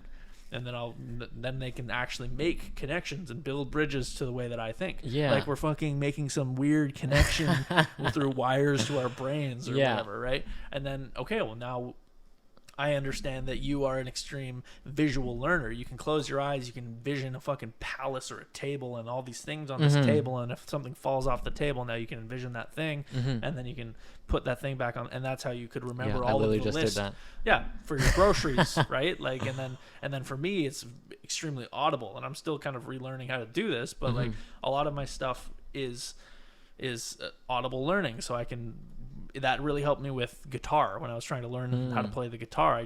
I literally learned how to play Pink Floyd songs just by listening to them and then trying to recreate it. Yeah. Right. And it wasn't all just looking at this thing and then like mindlessly just following the G, C, A, D. No, it was like I figured out how to make the G and make the C and make the D and make the, whatever, and make these things happen through the way that I remember things, which is audibly, right? And then through your explanation in the past of how you visually learn things, that helped me actually build up some sort of a baseline to visually learn and to visually see things in my mind. Yeah. Right? And then maybe once I've kind of mastered this audible learning technique, maybe we can integrate the two. And now we both have this technique from each other. It's like a trading thing that we're doing. Yeah, we're essentially synthesizing the way that we think. Yeah, perfect. And creating some sort of a weird multi-class of brain activity. That's fucking awesome. But yeah, I mean, it really comes down to the subjective perspective of your personal reality tunnel, because that's where all the limitations, all the beliefs, all the possibilities, your failures, your faults, you have the storage of all of your experiences. It's all your subjective reality tunnel, because there is absolute truth and reality that exists that's painted across the universe. Yeah. And then there's us. Yeah. Which have fucking 5 senses and hypothetically a 6th and a 7th and an 8th. Yeah. Depending on the context. And that's what constitutes the way that I'm going to perceive what happens. Right? Because I could be completely out to lunch, but that's my reality. Yeah. Because the placebo effect is real in the fact that I can believe that I just took, I don't know, some sugar that I thought was acid and have some kind of slight trip. Yeah. Because I am under 100% absolute belief that this is true. You can test this on your kids. Yeah, dude. You can be like, this is alcohol. And they've seen how you respond to alcohol. Yeah. And then, but you actually just gave them Dr. Pepper. Yeah. And then they start drinking it. And after they've had 2 or 3, they're all like, whoa, I'm just so drunk. Yeah. Yeah. Well, that was just Dr. Pepper. And then they're like, what? Yeah, exactly. You conflate sensations and then you generate new outcomes. Totally. But I mean, so many things that you can generate an outcome on just on the way that you see it. Or like, think about, let's say, actually, no, that's a terrible example. Yeah, no, I mean, just like the scope of our limitations, and this always hits me in the fucking noggin, which is things are so subjective, regardless of being real. Yeah. Regardless of how real it is, you could be in anguish and I could be in ecstasy. It's that simple, and we just did the same thing. Yeah, absolutely. Let's just say we both took mushrooms. Sure. And went on a mushroom trip. Yeah. Right? You're melting on the couch, I'm dancing. Yeah, exactly. Right? Usually you and I are both dancing, and we're both having, we're about on the same wavelength. But but that's absolutely a possibility, right? Yeah. If you don't have that control over your brain and over your body and over yourself in general and your consciousness, then you can just let yourself melt away into nothing. You just be like, and then you just sit there for 3.5 hours feeling like garbage. Or you can be like, okay, well, this is where we are. Let's pick it up from there, and maybe I can get up and start dancing. And then you start dancing, and then your body and your brain gets excited, and then you're like, woo, we're going hard. And then you totally forgot about the fact that you were melting into the couch feeling like garbage, right? It's really all a matter of your perspective at that moment and your control over that perspective. Yeah, it's like if you believe flat Earth. Yeah. right? That'll shift a lot of your perceptions. Absolutely. Right? That'll change a lot of the rules of the things that work. And that is entirely subjective reality. Yep. Right? But it doesn't mean it's wrong, like, because that person's legitimately living that scope. Yeah. They're looking through that prism. In their eyes, what's happening is fucking real. They're feeling exactly the correspondence of how they're thinking. Right. That's great. Yeah. Yeah, I guess so. Like, I don't understand the thought process of flat Earth. I don't understand the scientific thought process of flat Earth. Well, there isn't. Yeah, for sure. But like, I'm sure there's got to be some scientist out there that has an idea of what flat Earth looks like. Oh, yeah, you can try to explain all you want about flat Earth, but in reality is reality. Yeah, totally. Right? Subjectively, different story. Yeah. That's why fucking gender is a thing. Yeah. Because that's a subjective thing. That's not reality. Yeah. That's something you tell yourself. That's true. Yeah. Right? There's the sex, which is the reality. Yeah, and then the reality of your subjective truth is how people perceive what's happening. Yeah. That you're doing. Yeah. Because you're living in whatever tunnel you're living in, and that guy could probably be on the side of the road fucking sniffing crack, having a great time, but you look at him like fucking... oh, poor guy. Oh, poor guy. He's had such a tough life, but he's over there fucking having the ball. Yeah. Like, just dancing away. Exactly. Exactly. But he's loving life because he's high as fuck. And you think that he's so sad, but he's not. But it's so gnarly. Oh, because absolutely. we're living in now a time where things are merging in weird ways because people are able to access information in a scope that they can create crazy subjective reality tunnels. Yeah. And within a time, like, with people that were born in a time where they couldn't even comprehend this as a fucking reality, right? Like, we're living in a time where we have all of these people who have infinite access to all information and infinite access to any person in the world. Okay, not all and anybody. Yeah, like I get your well, point. yeah, it's general There's a lot of shared There's a lot of shared. You couldn't go through all of the information Google has in one lifetime. No. There is, or draw all the connections. As an example, there's 500,000 videos uploaded to YouTube every second. Yeah, that's crazy. Fucking crazy. That's obscene. Crazy. How does the internet have that much bandwidth to be able to hold that much shit? They probably delete shit all the time. Anyways, but we have people that are being born and raised into this being the reality, right? Yeah. Who probably aren't going to think about what the past looked like. But there's people right now that were born and fought through World War II that had no concept of the fact that this could even become a possibility. Yeah. We are living in a fucking weird time. Yeah. We're between two worlds right now. And we are fucking slowly, like, all of the people from the old world are slowly going, and all of the people from the new world are going to be living in this reality that we're living in now, and then we're going to continue to grow towards whatever this reality branches off into. Right? And it's just a crazy, crazy time that we're living in. Yeah. I find I'm very curious to see where this goes. I think it's going in many, many directions. Yeah. But absolutely, me as well. I mean, there's so many neat and new things that come out all the time. But the only thing that I find slightly kind of sad but hopeful is, as much as technology is a boon, as something that is positive, something that can generate a lot of abundance and fulfillment and so many other things, is it's equally limiting in the other scope, which is, if you just look at where science is going, science can't fucking keep up. Yeah. Right? So why are people resting all of their laurels on something that can't keep up? Technology can potentially keep up. Yep. But my point is technology is taking away from other things that may be alternative to it.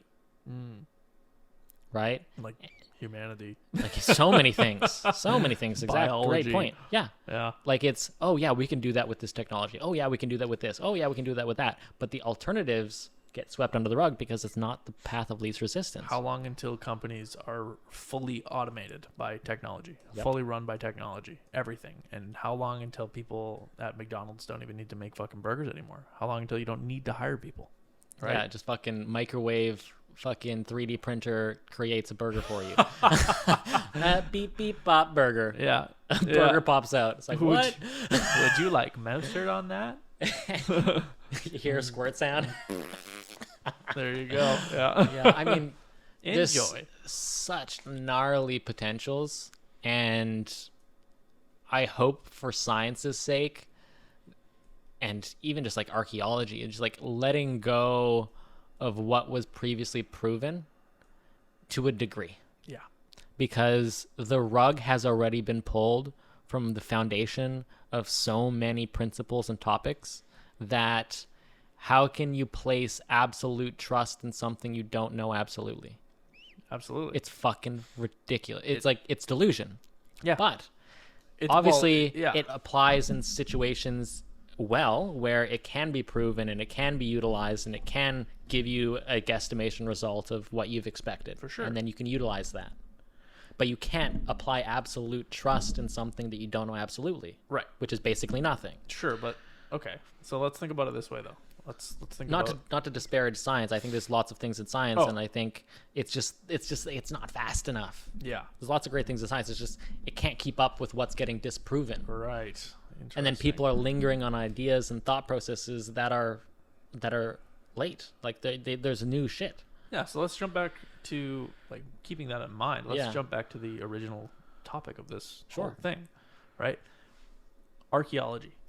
People understanding, let's just say Egyptologists, Sure. understanding what they believe to be the reality of what history of Egypt looked like and what the history of humanity in Egypt looked like, right?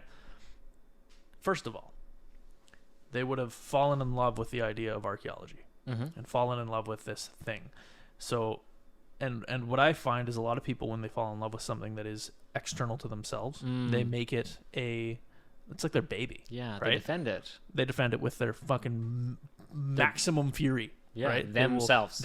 They will put themselves in front of that, right? And that's why people can get themselves in trouble in like politics and stuff, right? Because they believe in this thing. I guess maybe politics is a bad example, but archaeology, they will put themselves in front of that. They'll put themselves in the limelight. They'll put themselves in the way of hate to have that thing that they believe in and that they trust in and that they worked on for like 40 years be, they want that to be the reality because that's their baby. Yeah. That's what they worked on. That's what they put all of their time into. They loved that thing, right? And now there's other things that are coming to reality that are coming to the limelight that might push their reality and the thing that they loved for years and worked on for years and made their money off of and might be discredited for now and it's just pushing them right out of the way and they're like, holy fuck, this is no, this is not how this is going down. Not in my lifetime. I'm going to defend this thing. I have to. This is my life. This is me. Yeah. They attach themselves to that, right? Because of love for the thing, because of what they believe and perceive to be the reality, right? And when you believe and perceive something to be the reality, well, you're going to be shook if somebody tries to take that away, right? Let's just say, especially external, it's so easy. Yeah, let's just say there's an alien race that comes down, right? That there's an alien race that comes down of humanoids that say, hey, this place is not called Earth that you're living on. This is Zekron 73. And we're like, no, fuck you. This is Earth. This is what we know as Earth. What, right? Yeah. We love this planet. We live on it. This is our home, right? Earth. That is what it is to us. But to them, it's Zekron 73. Sure. Right? But through us just understanding and knowing this to be Earth, it is Earth to us. Right? So to them, that was history.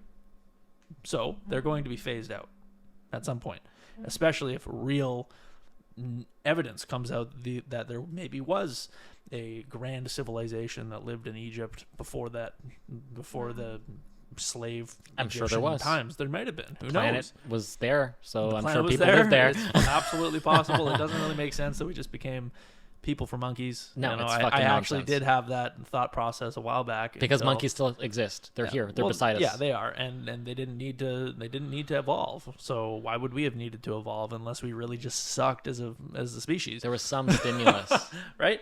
But we did have to be something at some point yes, first. some necessity, something that put us here. Absolutely, right? So that, I believe, is why science is being held onto with such ferocity, right? You think Albert Einstein wouldn't have done science if he didn't love science? Hell no. Hell no. You think he wouldn't have tried to figure out the universal law of gravity if he didn't think about these things and love the idea behind solving these puzzles? Yeah. Fuck no, he wouldn't have. Yeah. Because he loves these things. Yeah. So he's holding on to it. He's bringing it to the limelight. He's making everybody understand this. Yeah. And if somebody challenges that, he would have defended it. He would have done everything in his power to prove that this is the reality. This is where we're making mistakes with science and with history, right? Is they're not making any more, they're not finding any more things to prove more than what they've already proved, right? I mean, there are in different areas. Sure. Yeah. But in like the Einstein example, right, he explicitly left it open. He was like, this is not a finished conclusion. Yeah. This is not a conclusion whatsoever. Right. This is my observation. Yeah. And this is how I am one member tried of this to prove cosmos, and this is something Yeah. that I have discovered. Yeah. Please work off of it. Yeah. Right? Totally. And Yeah. that is the way that it should be. Absolutely. That is the way that it absolutely should be. Instead of making this your thing. We're a very money-run world, Yeah. right? And these people, these historians, these Egyptologists, they made their money doing that.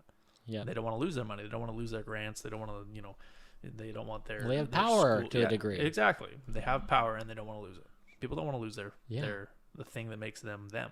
Think about all the industries that do the exact same thing. Yeah. Fucking government, pharmaceuticals, food. If you have it, you want more. If you want more, you want to keep it. Mm-hmm. Yep, absolutely. Like that's why we have red states, blue states, but we don't got green states. No. And that's why there's no fucking middle. Yeah, Like who's the middle representative? We don't got green provinces. We got red. Like we got the reds and the blues, and that's that. Yeah. Why? Like these other people, they run, but they're never gonna win because those people in power, they are doing everything they can. Absolutely everything. And they and have they have the all resources the power to do it. They have the resources and the power to make that happen. Mm-hmm. Right? And they're gonna especially cling to it as long as they can. Yeah, especially when they are specifically in a division-oriented state, right? Yeah. There is absolute polarity in the universe. It exists. Yeah. Right? It's like yes and no. Like everything has some kind of state. Yeah. Here or there. But in terms of power, like you mentioned, if you're going to try to maintain something and you have the ability to influence people, well, look at what's happening, right? It's obvious if you have eyes to see that all of this is being manipulated for a specific purpose. Yep. Like you can see, oh yeah, this propaganda is very clear. Yes, we want you to have this vaccine. Have a burger while you get it. It's like, who the fucking what? What is this? Why are pharmaceuticals on commercials? Yeah. Right? Why is this one thing that's for basically nobody's benefit? Like you can have a problem and you can solve it with a pill. No, the problem's still there. You're just putting a Band-Aid on it. They're just taking your money. Like there's so many things that is clear in the way that this is being kept the same way so they can profit off of you. Yeah, exactly. All the fat things, like, oh, all of this food is actual refined trash and oils and gross things that make your body feel sad. Yeah. And then of course you feel sad, so now you want this thing that'll make you feel happy and get a fucking upper and have this. And exactly. It's like, and back what? in the day, back when McDonald's was first becoming a thing and was first being advertised, it was your kids will be happy eating here. So all of the people were like, oh yeah, our kids will be happy eating there. Let's take them to McDonald's. They'll love that, Kids would always go to McDonald's after, and they still do to this day, go to McDonald's after sports events and this and that. They get shitty drinks. It's fine. It'll be okay. It'll make them so happy. Not taking into account that it's actually setting them up to break a fucking horrible habit of eating terrible food. Yep. Right? Not realizing that. Right? And that's the whole point of these advertisements is to suck you in and then fucking keep you there with their product, which is garbage. Mm-hmm. Yep. Right? So Well, just the fact that like 80% of everything online social media is bots. Yeah. Is Yeah. the fact that you think you're talking to like how many comments or things have you read that's like, oh yeah, that's a person. Oh yeah, that's a person. Oh, I don't know if that's a person. Like there's so many things that you just take for granted, like the blissful ignorance perspective of things, where the more you know, the boundary of your ignorance expands. Yeah. Right? Totally. And it's only up to you to look at things and try to decipher them for how they are. But if you have no gaff, like you don't give a shit, well, then you're just going to let things be how they are. Totally. Which is why are the things legal that are legal? Yeah. A lot of the things that are legal are to allow you to maintain the state that you're in. Yeah. Oh, sure, you can have all the alcohol you want to keep you away from looking at all the things that is going to take me out of this hole. Yeah. It's going to keep me in this hole. And there's weed. Like, why is mushrooms not allowed? Well, okay. Well, this thing is going to let me see my own follies for what they are and make me change the way that I think about things and choose and actually modify your chemistry to be like, oh yeah, I don't need that. We're good. Like I'm going to go over here. This is a much better way to go. And then it's expanding the way that you're thinking. Of course, that's not going to be allowed. Why would they? Like there's so many things totally like why that maintain a state of disruption. Yeah, like think about it this way. Why is there pharmaceutical pill advertisements all over the place, right? Literally all over the place. Mm-hmm. Oh, take Advil and your headaches will go away. Pepto-Bismol to stop your heartburn, stomach, whatever, indigestion. Yeah, maybe stop eating trash or like... What was it? Nausea, heartburn, indigestion, upset stomach, diarrhea. That one. That advertisement, right? And it's telling you all the good things about it, and it tells you the bad things really quickly at the very end. But why aren't they showing you advertisements where you can do specific stretches that will allow you to limber your body so that your fucking shoulder that's been hurting for the last 25 years can actually start to heal properly? Because they're not going to make any money off of that. You can do that by your goddamn self. Yeah. Or why would I show you that when I could just give you a pill and that could feel better for 8 hours, and then you can take another pill, and then you can come back and buy more pills. And I get money for it. I get money for it. Interesting. Why wouldn't they show you the things that you can do by yourself? Yeah. First of all, why wouldn't they promote health? Yeah, and now that we're at this point, people aren't even going to want to see those things. Because we would hope that people would, but at this point, people don't really want to because it's so convenient to just take a pill and be good with it. Right. And that's the insidious trap: is convenience, is it not? Yep, that's absolutely the trap. And they've definitely been building that over the course of years. That's why advertisements get better and better and better, and they're shorter and shorter and shorter, because your attention span is shorter. So now they know that they need to make these things shorter and pack the most amount of punch in the shortest amount of time. Yeah. Put down everybody else that's in your way and bring yourself up. Oh, these other brands did, 40% pain reduction, but we give 80% pain reduction. First of all, how do you put a value on how much pain reduction you've done? Anyways, doesn't matter. But you see it when you watch these commercials and you really focus on them. They're just trying to get your fucking money. You see that number goes up. They show you that number. For only $39.99, if you call now, we'll give you the sale for $20. Right? Like, they give you these things all the time just to try to take your money. Yeah. And give you a separate way to solve the problem, when if you did a little research, you could probably solve all these problems within yourself, by yourself. Right? Working out, exercising, fucking stretching your body, letting yourself be limber and flexible. That's usually important. Yeah. Most people don't do that. Yeah. Just, eating healthy food, not going to McDonald's every other fucking day. That stuff's so bad for you. And we've said this like 3 or 4 times in different podcasts, I'm sure. But like, that shit is so terrible for you, and people don't even realize or care at this point. Well, yeah. Convenience is killer. Well, if you think about, just like, I'm going to break down a fucking sandwich, right? If you have let's say the meat is okay. Let's say it's okay. Yeah. Right? It's still fucking fatty and seared in grease, and that's the one part in this that's okay. Frozen and packaged and shipped through trucks and airplanes and all this shit. Yeah. Yeah. But the bread, okay, what's bread? Bread is refined sugar. Carbohydrates, that's sugar. Yeah. Right? It's energy. But it doesn't have any of the rest of the nutrients. It's just the sugar. Maybe there's a little fiber in there. Okay, great. You can poop a little better. Okay? But other than that, it's grease, a little bit of protein, and sugar. Yeah. That's what you're eating. You're eating 600 calories of sugar, grease, and a little bit of protein. Yeah, exactly. And so, whatever little flakes of fucking lettuce they leave in there. Yeah. And that, like, even they use iceberg lettuce, which is terrible for it's you. Nothing, basically. It's pretty much, nothing. You're just eating, you're not even filling yourself up with that kind of stuff. I mean, right? like, McDonald's aside, like, it's not just anything great. In general, right? And then like most things at a store where it's processed, guess what? Pretty much the same fucking ingredients. Carbon, hydrogen, and oxygen in a form that is sugar. Yeah, absolutely. and they put sugar in things because sugar is addictive. Yeah. It's highly addictive. And so is caffeine, right? So the reason why caffeine, like, even if there was I don't know if this was a study or not, but there was something that I was hearing. It was definitely a couple months ago, so this is going to be probably very wrong. But essentially they were doing a test where they took caffeine powder. Caffeine powder tastes like shit. It's not very good.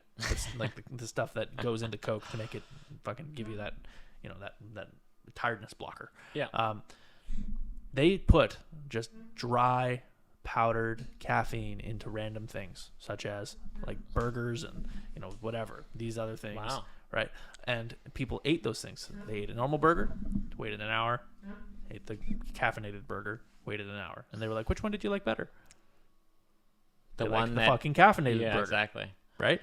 So and that just shows, like, I want another one of those caffeinated burgers. I want another one of those. That was so good, right? But it was the way that it made you feel.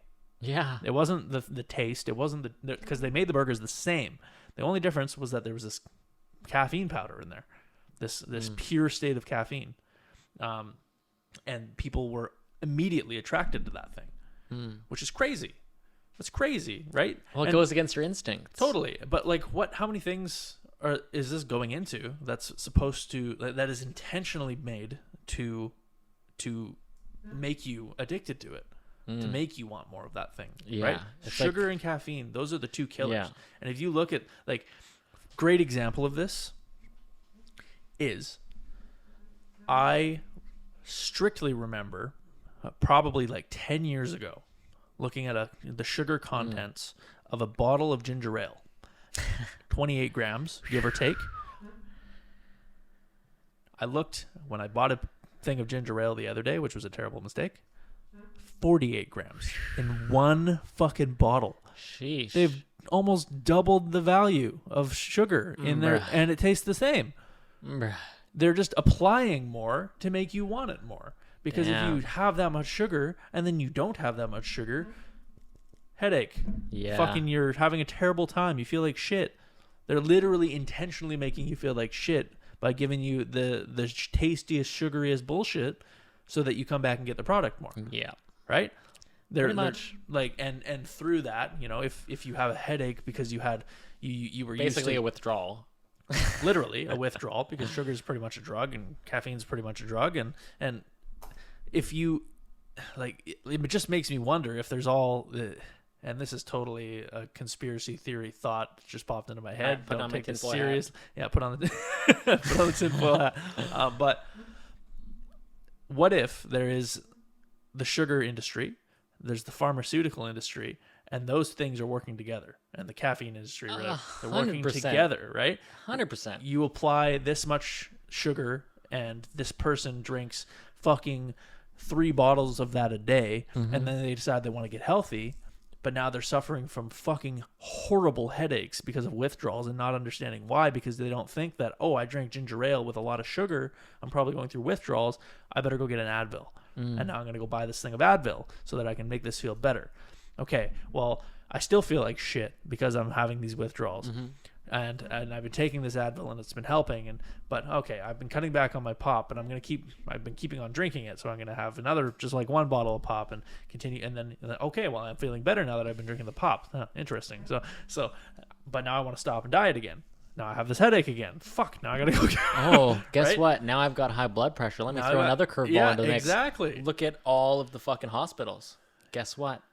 They're not a communal thing. These are fucking private. They Yeah. make money Yeah. off of all the shit that happens. Yep. Absolutely. It's not a government-owned No. thing. It's a business. It's a fucking business. It's a big old business. And that is a slap in the face if you never thought about it that way. Yeah. Because especially it's in a fucking places like, business. because we live in Canada, free healthcare for us, Yeah. right? But they're still making hundreds of thousands of dollars off each visit. yeah, they get now the excuse Yes. because no one has a choice not to Yeah, pay. but They like- just take it in. Yeah, exactly. But in places like in the United States where there is not free healthcare and you're paying $27,000 to get a fucking stitch. If in I was your a hospital, arm, I want you to be fat. yeah, I would absolutely want you to I be want you to be fat. all fucked up. I wouldn't want you to take care of your body. I wouldn't want you to get the proper vitamins and No. nutrients so that you can start dying earlier, so that you can come to my hospital and spend $150,000 in a fucking month and be stuck on my bed, so that Yep. you're spending more and more and more and more and more money every single fucking day on the shit that I'm giving you and the stuff that I'm pumping into you. Oh, we had to give you Oxycontin? That cost you $7,000 so that you can feel the pain. Oh, we need to give you morphine? Oh, that's another $4,000. Oh, we need to fucking amputate your arm? Well, that's going to cost you $15,000. And it's all going to be under the guise of we're trying to fucking help you. Yeah, and it may just help you in the end of it. The doctors are probably trying to help you. But altogether, all in all, The person system at is the trying top- to eat you. person at the top is fucking getting that dough. Yup. He's enjoying it. The big old pyramid scheme. He's like, yes, thank you, fat people. Eat more food. Yes, I'm going to call the owner or the CEO of McDonald's and tell him to fucking change that menu to even more bullshit. Like, Yeah. Yeah, let's add another patty and another piece of bread to this. yeah, exactly. And you get the fucking Dave's triple patty burgers from Wendy's. Oh my God, it's insane. I don't know how anybody could eat that stuff.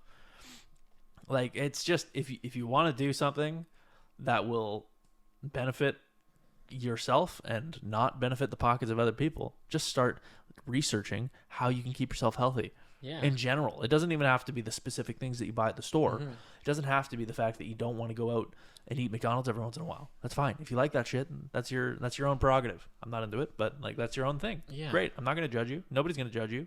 It's McDonald's. Everyone goes there sometimes. It's fine. Right? But just doing basic stretches, doing basic nutritional value stuff. Like, there's some people that I know that have not taken a single fucking vitamin in years that like they can think of, right? Like, in years, no vitamin C, no nothing. They just eat what they eat, and it's usually garbage, and that's that, right? Yeah. How do you think you're going to feel? Right? That's the thing. They're not thinking about how they're going to feel. They're just Yeah. thinking about what the fucking taste is going down their slimy throat. Well, thinking about a different feeling, Yeah. right? Yeah. Well, they probably don't even know the other type of feeling. Well, You know? yeah. Because they're not living in the body that's conducive of a good body. Yeah, exactly. So the best they've felt is when eating shit food and getting that little dopamine rush, and then going home and they're like, I feel like shit, I'm going to eat more food. Well, there's also the satisfaction of like a motherly embrace when you eat food because you're Yeah. like, you're filled with satisfaction, right? Totally. You're like, you're satiated. Yeah, totally. And a lot of people drown in satiation, Yeah. right? And that's another big hurdle. But I mean, there's so many things that can trick you up. Yep. So many little pieces. And I think that's where it kind of comes down to not believing everything wholesale that you see. Yeah. I mean, there's obviously no real reason to take everything wholesale unless you're an absolute kind of dummy, because why am I going to believe someone I don't trust Yeah. Well, if I can find the information? yeah. And that's another thing. Information that you find, can you trust it? right. You can find contradictory information on the next website. Absolutely. So which is true, Absolutely. right? And that's where you need reasoning. Yeah, it comes down like what we are saying right now. We're not expecting that all of you are going to believe it as truth immediately. No, but you judge it with your own You bullshit judge radar. it with your own bullshit radar. And if you think that us saying, do some research, figure out what you need to do to keep your body in good standings is bullshit, well, then you've been listening to some interesting people, right? Because they know all the answers. Yes, they know all the answers. We're just trying to say, like, yo, pick yourself up, go do some research, figure out what you need to do to keep yourself in a good mental state and a healthy body, right? And then from there, you will see what, like, the reality of the situation is. Yeah. I can guarantee you, if more people went to the gym, they wouldn't need to get Advil for their fucking back pain. Yeah. Right? Or if more people just did general workouts, right? You don't even have to go to the gym, right? If you did, let's just say there was a small thing that I had looked into where people just who do chores throughout the day, all day, people who just work all day, do chores, churning butter, mowing the lawn, doing whatever, people in like Indonesia and stuff like that, they're extremely healthy. Extremely healthy people, but they don't go to the gym every day. No, they're just doing daily shit. Yeah, and they're using their body, and they're activating their muscles appropriately for the appropriate situation, picking up pieces of wood and chopping wood and that kind of stuff, anything like that, right? All of these things are extremely valuable if you are doing that thing. It doesn't have to be go to the gym every single day. A lot of people fucking hate the gym. Yeah. I am not the biggest fan of the gym. I would rather go out. I would rather go chop a fucking ton of wood, pick up pieces of rounds of wood and plop them down on another piece of wood and chop them up, pick up those things, throw them into a thing and have that be valuable to everybody else around me. And through that, and through doing chores and through doing this and that and the other thing, gaining that same kind of value just over a longer scale and over while achieving other things at the same time. Yeah. And then I'll still go to the gym for strength training. It's just that I don't enjoy it as much. And that's pretty normal, I think. And this is where I feel like people will get tricked up, which is, let's say my foot hurts. Oh, well now it hurts to do this thing. Well, I can't do this thing anymore. Oh, I don't have this available. Well, I can't do that anymore. Oh, well, this isn't me, so I'm not going to do that. That's not me. Right? And then people get into the behavior that how they are now is how they're always going to be. Right. And that's really unfortunate. Yeah. Because if you have foot pain, there's a solution to it. Whether you found it or not, let's say you've tried 10 things and it hasn't gone away. Well, guess what? There's a fucking solution. There's Keep looking. 11th. There's something. There's a 12th attempt that you can make. Yeah. There's something out there that if you keep at it and you keep pushing forward and you keep trying to find a way will be found. Because that's what the will is. The will doesn't stop until it finds the way, unless the will gives up. Right. And I feel like a lot of people are in the position to prioritize energy conservation over what they should, or in their perception, must do. Yeah. Well, that's, I think we talked about this a little while ago. It was that example that I gave of that guy who was terminally ill. They said he was going to die. He was not going to make it. And he said, I'll be out of here in 2 days. Yeah. He went into the hospital, smile on his face. I'll be out of here in 2 days. Don't you worry. Yeah. 2 days later, he was out of that fucking hospital. Yeah. Yeah. And he just willed it into existence. Totally. That he was going to survive. Totally. And it's like the example I just gave, like, let's say my feet hurt, I'm out of shape, blah, blah, blah, blah, blah. Of course, it's going to be difficult to change. Your body feels resistance when it changes anything. Changes its thoughts, changes its brain, changes its body. Everything, there's a form of resistance. It's like the anti-you, right? There's a thought in the other side of your head where it's just like, let's say you're having a great time and it's like, no, fuck you, right? There's some thought in your head that's anti-you. Yeah. Right? And if you get stuck in a place where you're not even able to start walking, then that's where you need to start. Yeah. You need to be aware enough to address what's holding you back. Yeah. Find where you are currently within yourself. Yeah. And there's always one step forward. From wherever you are, there's one step forward. Yeah. And then from that one step forward, there's another step forward. It doesn't matter if you're fucking 700 miles behind. There's one step forward. Absolutely. You just have to see, okay, where am I? Yeah. What can I do? Yeah. And really, like, be on top of that.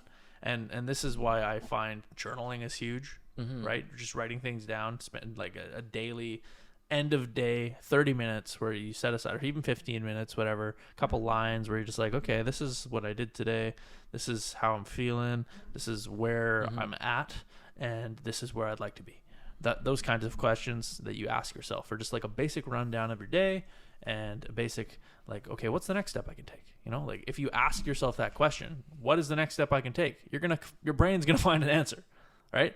It's not going to just be like, well, you could just, sit around and do fucking nothing. That's a fun thing to do, right? No, it's going to be like, no, we have, there's this thing that you were thinking of doing.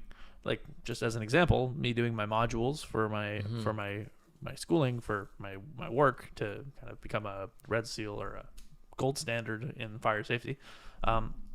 That's one of those things. What's the next step? You could be working on a module right now, right? Okay, well, let's work on a module. Great, cool. That's a thing. And now that's a step. And then through that step, well, you got to take another step. You can't just like step backwards. It's a little weird if you take one step forward and take one step back. You know, you're not really getting anywhere. So, okay, I've done this. What's the next step? Unless you need to pivot. Then you can't be afraid to take a step back. Totally. You can't be afraid to take a left turn, right turn, 180 degrees, whatever it is. If you need to spin all the way around to a 360 and do that thing again and kind of see everything that you've seen in the past and done, that's fine, right? But really, stepping forward is always going to be the case if that's what you desire, if that's what you want to do for yourself and for the people around you. Putting yourself around people who want to move forward is going to be a great first step. If you don't want to put yourself around, if you don't want to move forward, you're not going to see and meet people. The universe isn't going to put you in a state or in a place where you can meet people that want to move forward in life, right? And you are a proponent of your environment completely, right? If you're interested in drinking, if you're interested in drugs, if you're interested in this and that, all these negative things, well, you're going to find yourself around people that are interested in drugs and drinking and all of these other things, right? And then let's just say you have friends, like let's just say you and I were friends and I got into drugs and alcohol and you were trying to move forward with your life and you were trying to become a successful millionaire or whatever the fuck, and I was just interested in drinking and drugs.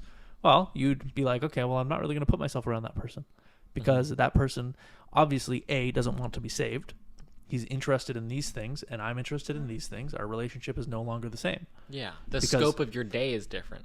Exactly. So you are going to see through the progress, or through the process.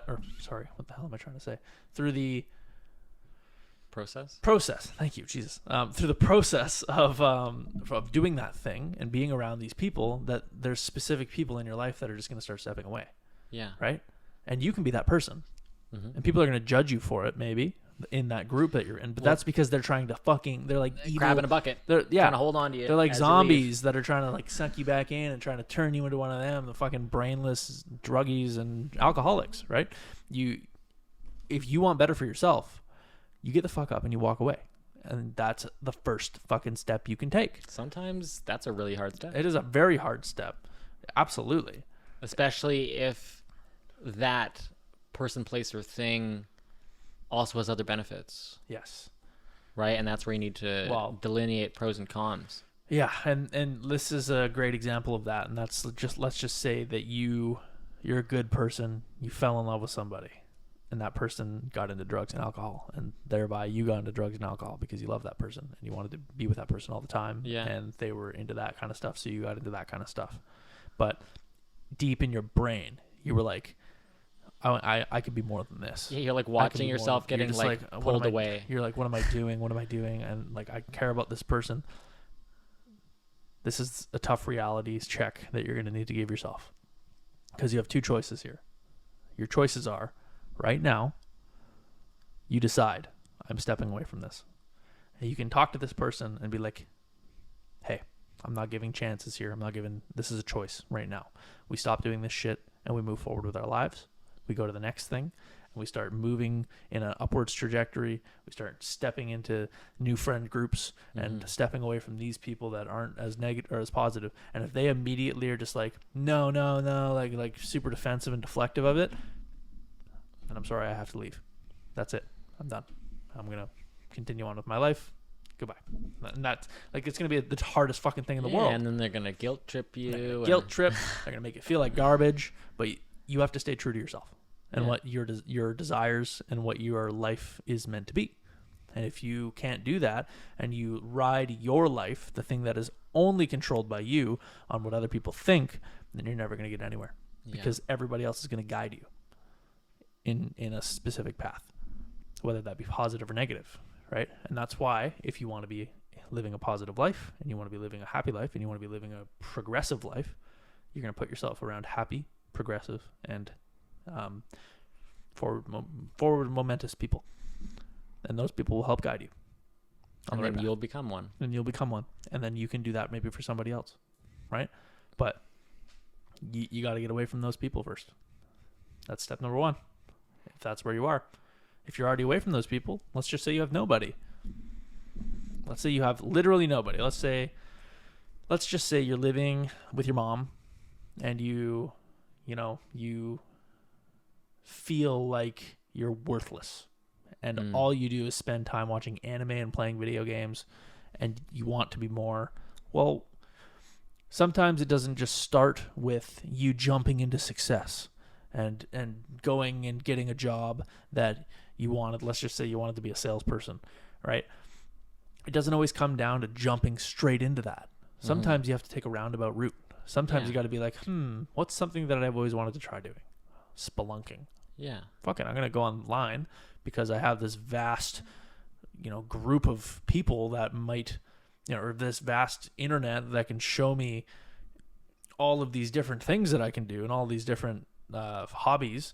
And I can find a group of people that are open to new people coming and spelunking with them. Cool. I'm going to text this person. Hey, can I come spelunking? I've always wanted to try it. I've never tried it before. This is going to be fun, blah, blah, blah. And they'll be like, fuck yeah, man. Worst answer you're going to get is, no, sorry, our group's full. Yeah. Right? Otherwise, you're going to get, fuck yeah, cool. Bring this, and this, and we'll be having lunch while we're up there, blah, blah, blah, and then you can bring this, and you'll be like, oh, holy shit, cool, that was easy. And then you go and you meet all these people, and they meet you, and maybe one of these people you mesh with, and then you go and they bring you to their other friends, and all those other friends are really fucking cool people, and now you have this whole new network of friends, right? Yeah. But it just comes down to like stepping outside of that comfort zone. Yeah. Okay, well, let's throw a curveball in that situation. Let's say you're a piece of shit. Let's say people don't get along with you. Okay, yeah. Right? And that's where you go from doing and step back to being. And okay, how can I make myself the person worthy of my goals? Right. How can I make me the person that I see over there? Right? And that's where, in our situation, we're like, okay, well, we have this vision. Yep. Who is the person that would be that person in that vision? Yeah. And then you make yourself that person. Yeah. Totally. Or beyond. Yeah. You create the idea of that person as existing within yourself Already. Even if you don't have the things that person has. Yeah. You tell yourself, I am that person. And through being that person, well, you're that person. Because you already are. You're here. You are literally that person. Yes. You are that person in that vision. Yes. It's just, okay, let's say my behaviors already, my past experience doesn't confirm this vision. Yeah. In terms of me being that person. Yeah. That's where you have to disconnect from that. You might not have the schooling. You might not have the social connections, but you are that person. You are that person. And now, being that person, you will go and get the schooling. You will go and find the social connections because you are that person. And if you're not going and doing those things, you haven't decided hard enough in your brain that you are that person. Yeah, this thing isn't worthy enough. It needs to be a complete and utter fact in your mind. No swaying. I am being this person. This is who I am. Right? And then through that, you will know the path that you need to take to follow to be that person. Well, the moment you do that, you'll already feel different. Great. Yeah, absolutely. You'll feel great. You'll feel fantastic. Well, if you are absolutely, not say truthful, but like you believe in what you're saying. Yeah. And you believe that thing truthfully in that applying to me. Yeah. Then it will become true.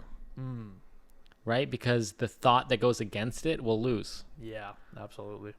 Right? And when another thing contradicts it and it's like, oh no, you actually really suck at this, then you'd be like, no, now I suck, but I'm me, and this me is gonna learn this, and I'm gonna be good at this. Yep. But right now, obviously, I might suck at this skill. Yeah. The person that I am becoming and the person that I am does not suck at that.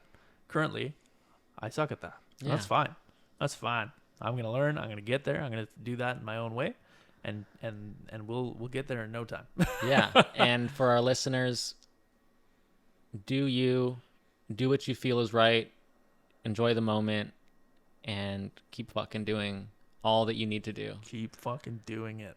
And keep being, not just doing, be. Yeah. Be the person you feel you need and want and must be, because you already are. Absolutely. I think that is a fantastic place to end off. Yeah. So.